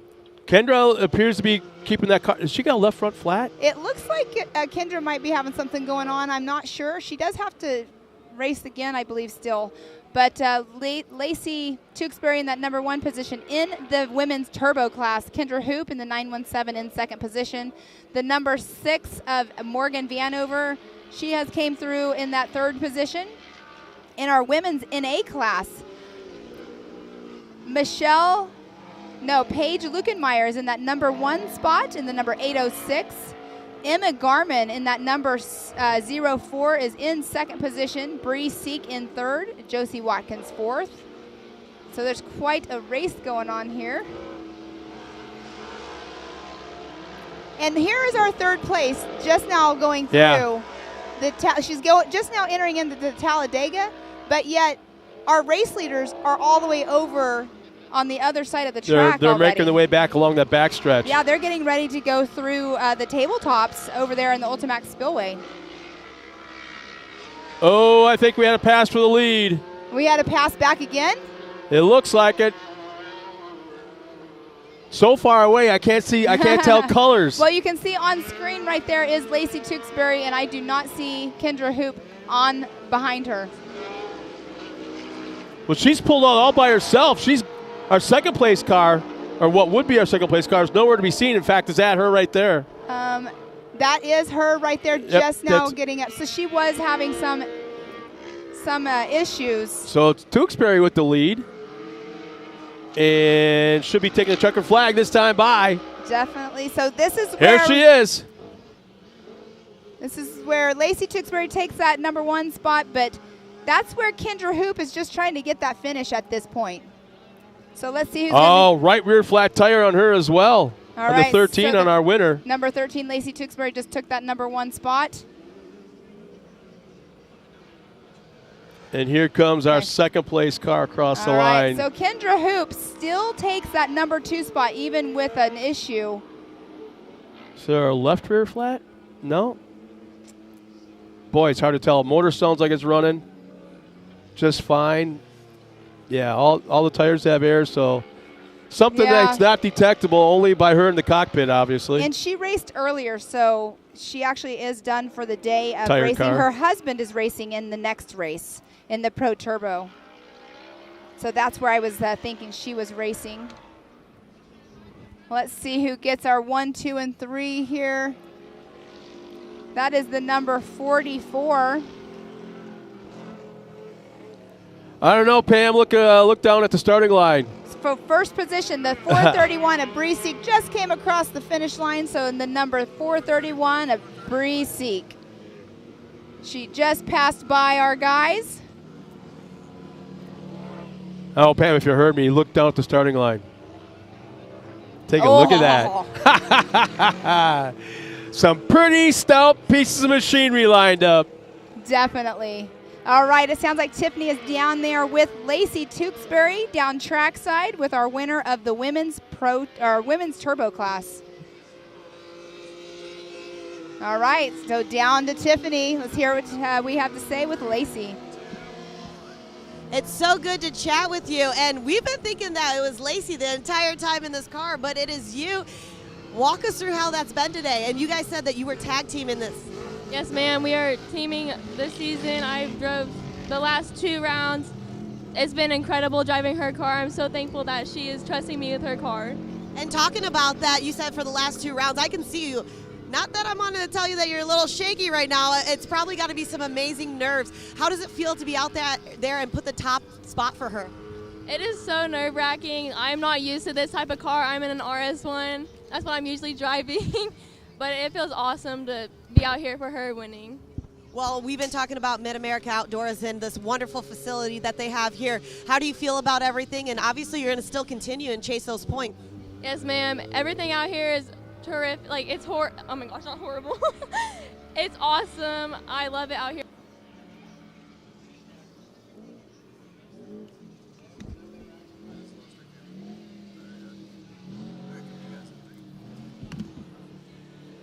All right. Go ahead, Scott. Oh, man.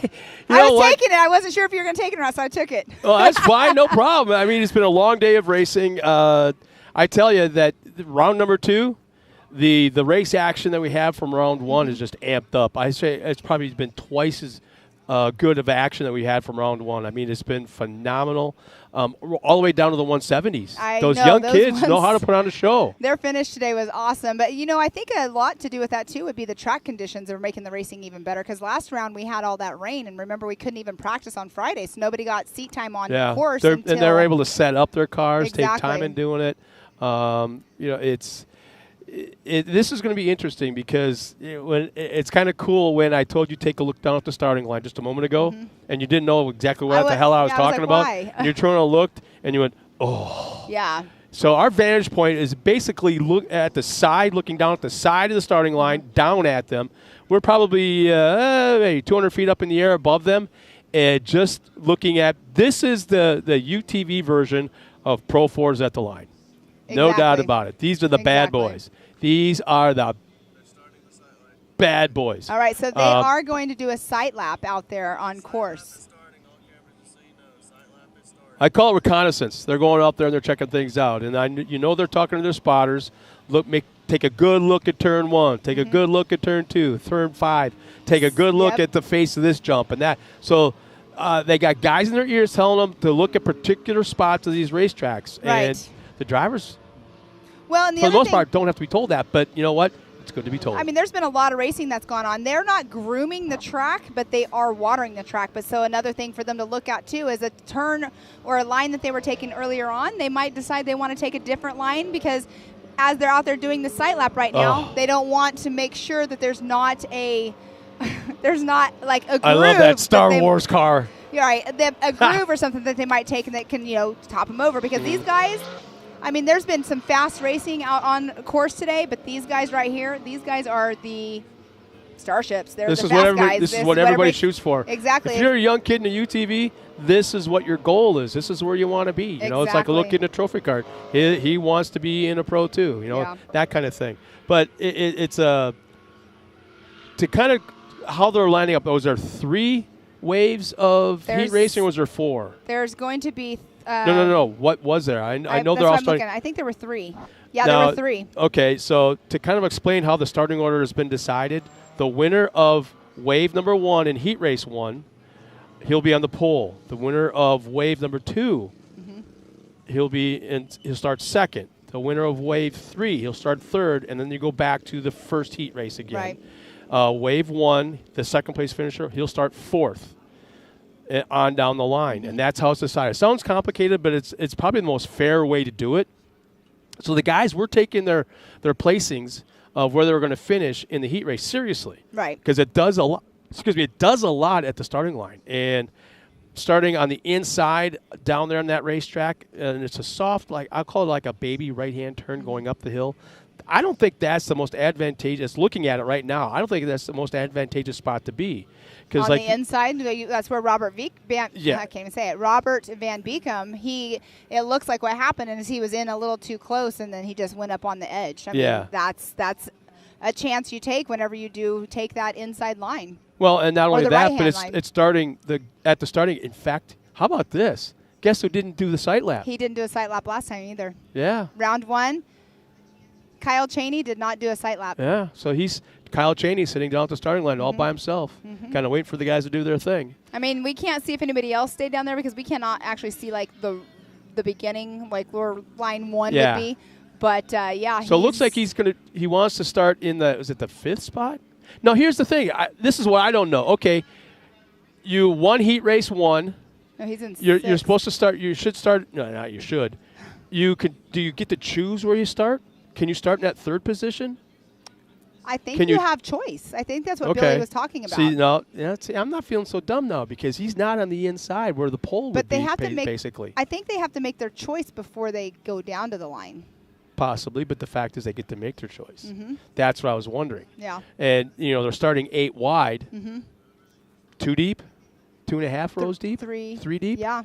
But you start 8 wide, and that soft baby turn going up the hill is only, maybe 4 wide? I'll say 3 wide minimum, 4 wide maximum, and that's only, we're looking at 30 yards of straightaway before that spot. So there's going to be something going on, We saw, lots of stuff happen at round 1 in that turn. And then today, Cody Martin at round 1 off the start. He didn't get very far, and his car was completely destroyed from that crash. So there's a lot of stuff that can happen in that turn run because everybody's wanting to get that whole shot because what you want to do is you want to get out front. You don't want that dust is what you don't want. Part of the sponsorship program for some of these guys, too, is not so much, okay, Mr. Can-Am, here's a check for – we'll say $50,000 for the season. Right. No, some of it doesn't work like that. It's performance laden. Right. So the better you do, the more money you'll make according to whatever the contract says. Exactly. So that's how these guys make their money. Some of them is by how they finish on the racetrack. If you finish 5th, you don't get paid. Right. Exactly. So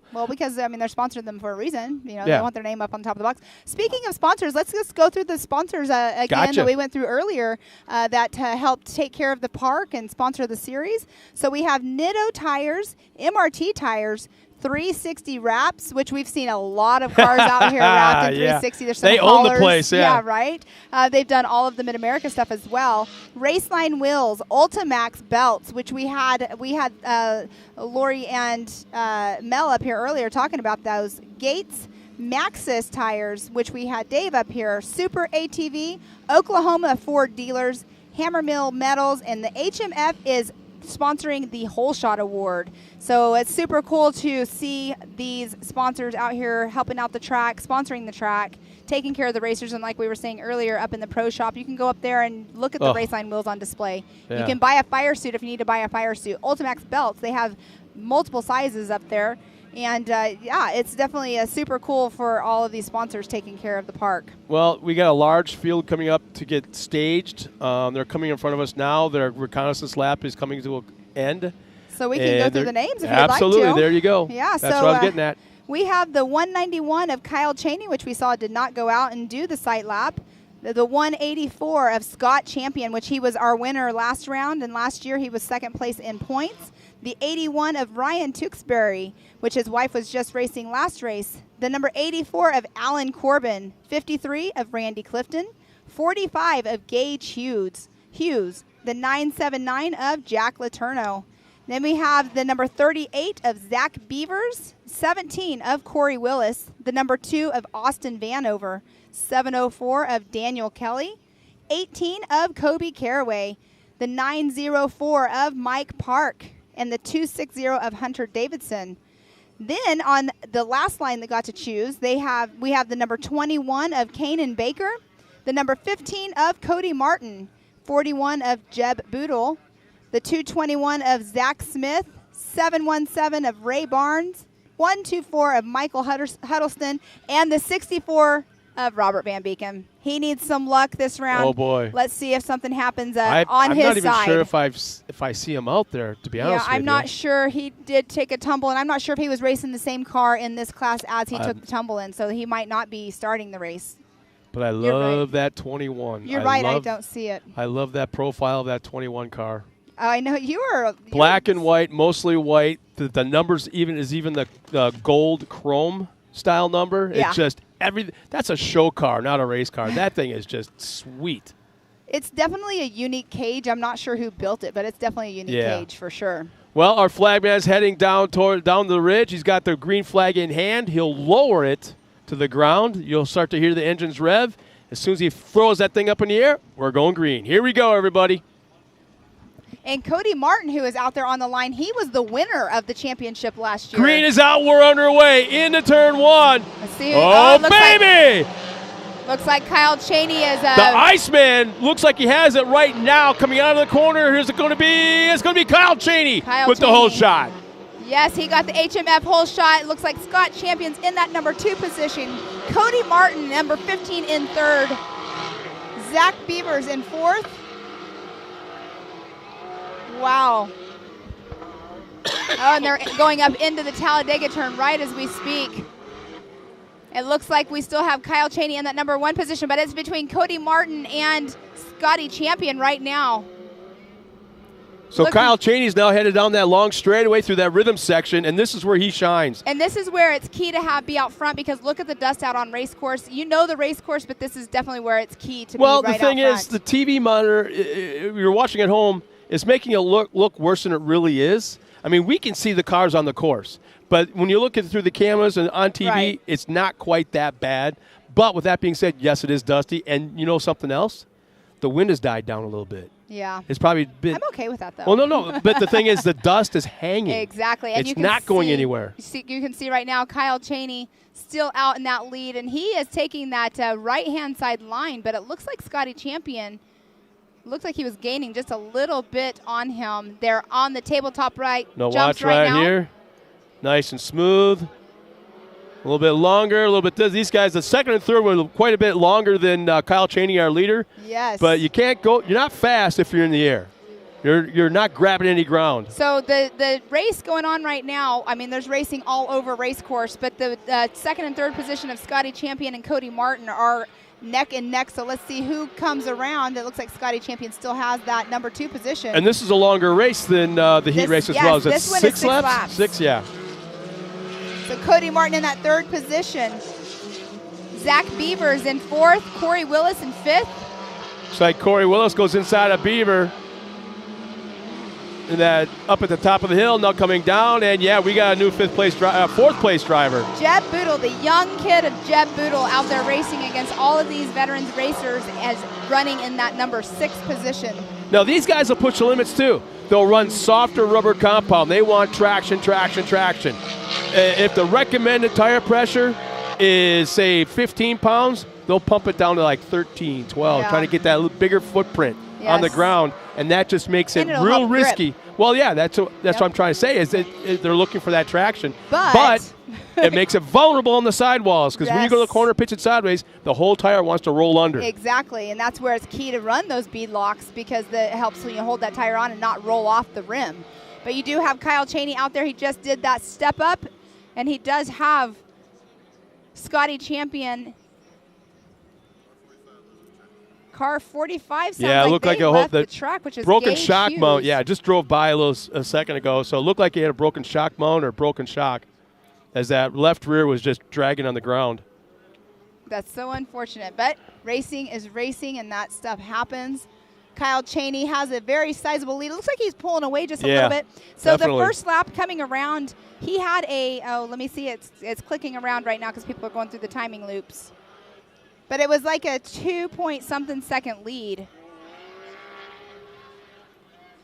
I can't think of, at this moment, this second, I can't think of anything, anywhere else I'd rather be than right here. I know, we have the best seat in the house. Oh, yeah. Perfect temperature, the beautiful clouds, blue sky, racing on the track. Kyle Cheney up front, a battle for second. Kyle Cheney broke the speed, the lap record. 156. Where'd it go? It left on me. And the thing is, I don't think he's done yet, because this track is just going to get better as the race goes on. A 156.330, but he is pulling away, like you can tell by looking at on course, because Scott Champion is now 3.54 seconds behind Kyle Cheney. How much is second and third, the battle? Yeah, Cody Martin's only 0.5. Whoa, they're side by side for second. Going down into the rhythm section. Oh, they're up in Talladega turn right now. That's Scotty Champion and Cody Martin. Just a second ago, they were side by side. We'll see if... Well, Cody Martin has now taken that second spot over from Scotty Champion. Outside exit, entrance, inside exit. Nothing to make up there. Yeah, and the eighth on, they have quite a race going on as well. I'll have to try to catch their car numbers when they come by next time.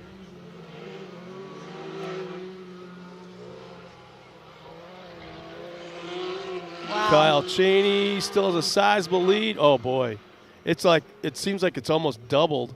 It looks from like what what's it was. going to happen as long as Cheney stays where he's at. second and third keeps battling. The race is going to be in second and third position. Yeah. That's where the race is going to be. Woo, that was a good jump. No other car handles like his. And he knows the right people to get help from. Well, his mechanic is standing right next to you. Yeah.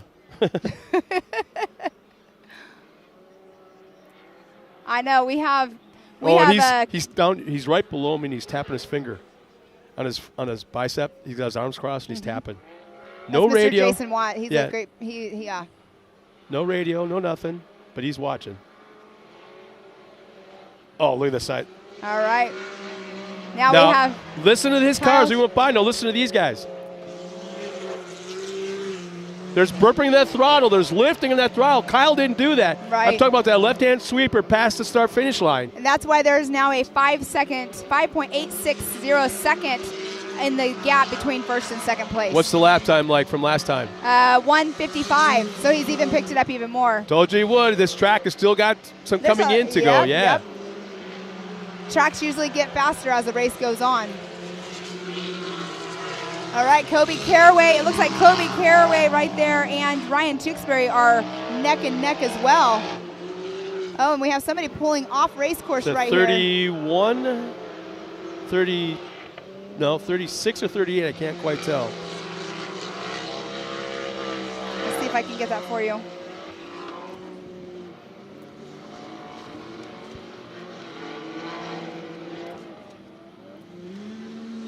Sounds like it's number 38. I'm listening to race control. Okay, so 38 is. That is Zach Beavers.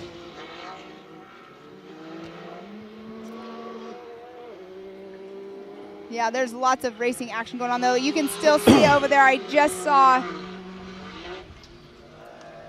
Ryan Tewksbury.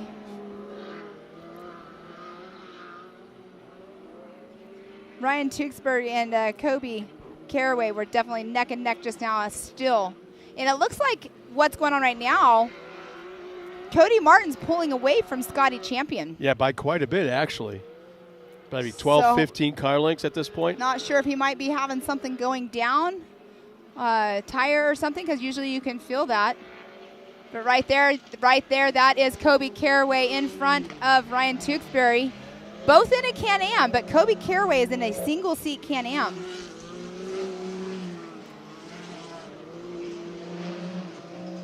Now watch the line that and there's our leader Cheney. takes right. Yeah, he's not even anywhere near where the dirt is wet.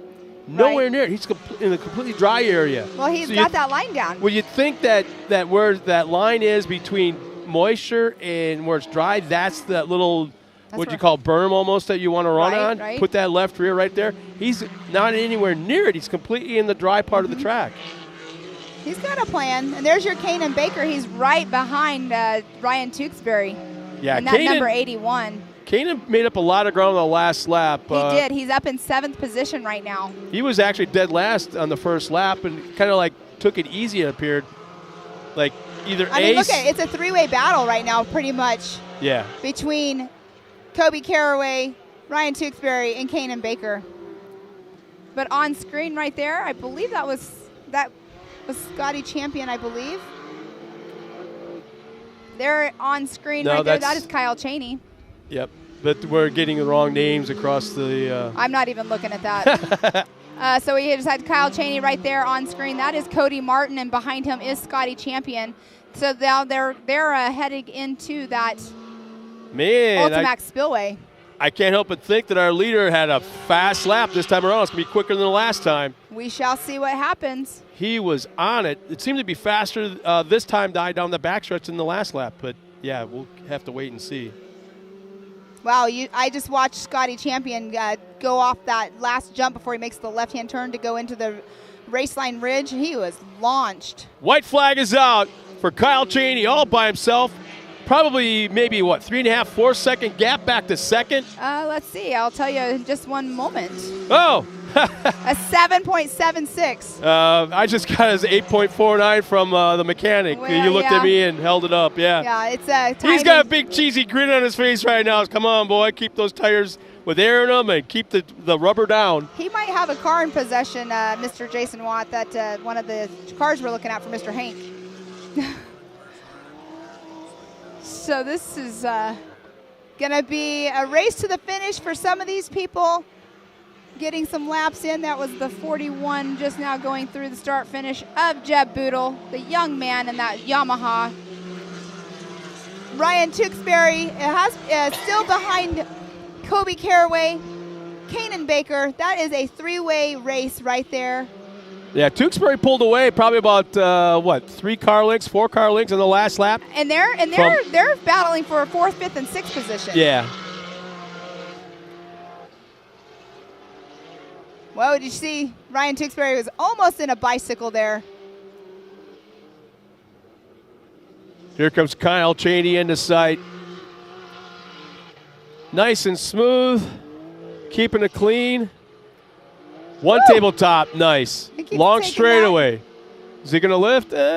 Maybe a real little bit. It looks like he's bucking a little bit. I call it a donkey kick, so he's donkey kicking just a little bit. I'm looking down at the mechanic. He's right below us. He's like, okay, twirling his finger. Come on, bring it home. Bring it home. Here he comes. You got Cody Martin in that number 2 position. Scotty Champion in that 3rd position. They're in the last turn before they come through our start-finish line. Lap traffic. Will he make the pass to go? Yeah, he does. Kyle Cheney, winner of round number 2 in the Can-Am. Oh, man. Can you be any more confident? Can you be any more just in tune with your car? You know what? He sits real low in that car. Yes. Real low. And his he did helmet. take the sight lap. Yeah, that's what I'm getting at. His helmet barely peeks over the side door of the car. Well, the thing is, he doesn't talk a lot. Right. He kind of watches. He's got those kind of evil eyes, you know. Somebody you don't want to upset. Right. Somebody you don't want to upset. But the thing is, what I'm getting at is he comes to the line. I didn't see him moving his head side to side like he wanted to talk to somebody or shield up. Oh, you get in your mode. He has his race fade on. Everybody else goes out and does the sight lap. He sits there. Yes. And he's watching them do the sight lap. Exactly. They all come get in line. Green flag drops. He pulls the whole shot and runs away with it. Exactly. All right, and it's Mr. Miles Hasselquist is down trackside with our winner, Mr. Kyle Cheney. He's going to get his emotion. This is not Kyle's first time on the box, but if there is any emotion. There's emotion, but down to you, Miles. So down here with Mr. Kyle Cheney, you have been on a roll the last few seasons. You won your heat today. You won your main. You got to be stoked.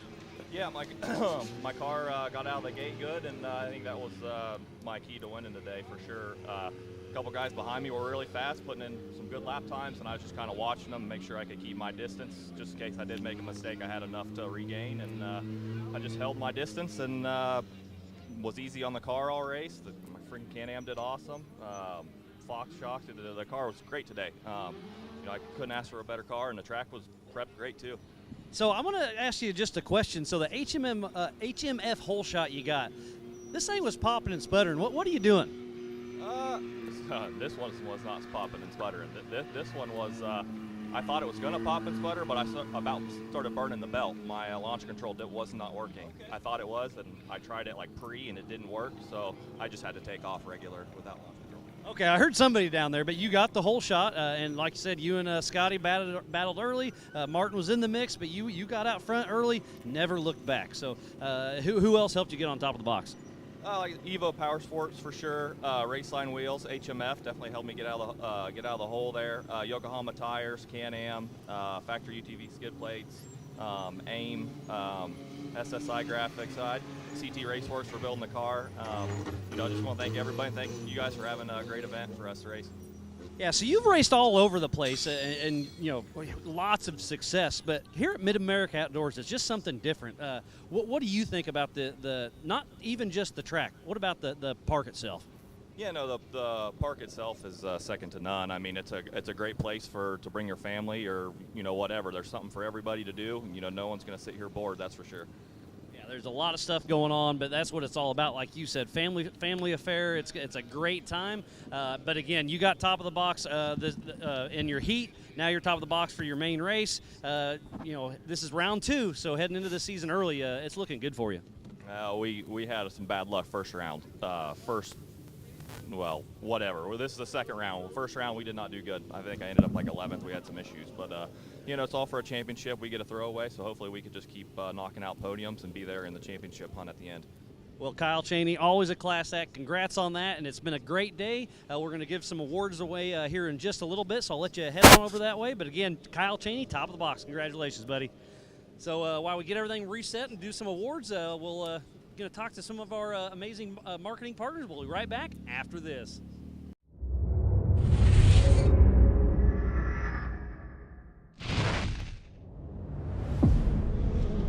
No matter what, it's never an easy event, and it never will be, and that's what makes King of the Hammers King of the Hammers. Tire choice is everything. I mean, to have a tire that's reliable and consistent and drives well out in the desert, but yet when we get to these crazy rock sections, still has grip and performs, and we can hit these sharp, jagged edge rocks and not have a problem, is what we need. And the Rockzilla is definitely our second to none when it comes to the UTV tires.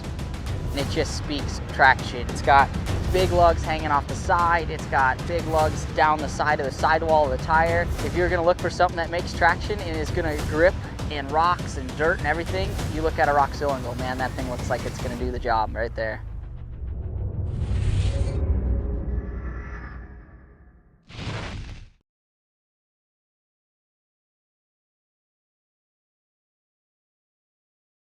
Upgrading. It's what we do.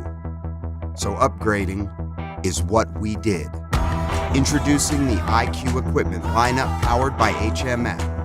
Designed for the most adventurous side-by-sides in the world, IQ equipment has the strength to tackle the off-road head-on. Bolt-on American-manufactured steel. Engineered to increase strength, durability, and protection, so you're equipped to handle the most extreme performance. When you're ripping through the desert at full throttle, or tearing through some of the most brutal terrain in the world, you're going to need equipment that keeps you moving at a high level. Because when you have the performance, and you have the protection, you then have the confidence to actively pursue your passions, just as freedom was intended to be. HMF, equipped to perform.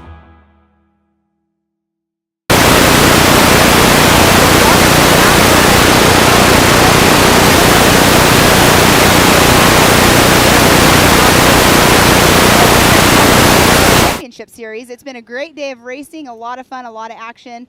I know I had a great time, but go ahead and let's close out the day. Absolutely. The weather was perfect. The sky was beautiful. Look at the sky right now even. The puffy clouds, great racing, super cool people. What a facility. You know what? This is definitely a destination, definitely on a bucket list. If it isn't before, or if it wasn't before, it better be now. The next race, don't forget you can be here. It's Memorial Day weekend. Something tells me we talked about this earlier. It's a long ways away. No, it's not. It's not. I know it's not. But May 20th, 29th, Memorial Day weekend, heat racing on Saturday, mains on Sundays, which tells me something special is going on there. And then also the round 4, June 18th, July 14th and 15th. We're talking about Visions. Everybody talks about rounds 3, 4, 5. But you know what? They also talk about Visions in the same breath. Well, Visions, that's the day that we're racing, but Visions actually is taking place all the 13th week long. through the 17th. Yeah. And then September 3rd and 4th, Labor Day weekend, another big race a weekend, as well as October 1st. And then the championship finals. Go to our website, check out the whole schedule. There's so much going on. These guys, keep in mind, are chasing $375,000 in total purse for the season. And that's uncalled. Exactly. And download the Mid-America app, because right there you can click on live streaming directly from the app, and it'll take you right to the YouTube and watch us live. Yeah. So on behalf of the entire crew here, the entire staff of the facility, Tiffany Stone, Miles Hasselquist, my partner right here, Pam Hall, I'm Scott Rain. We'll see you in a couple weeks right here on May 28th to 28th, Memorial Day weekend at Mid-America Outdoors.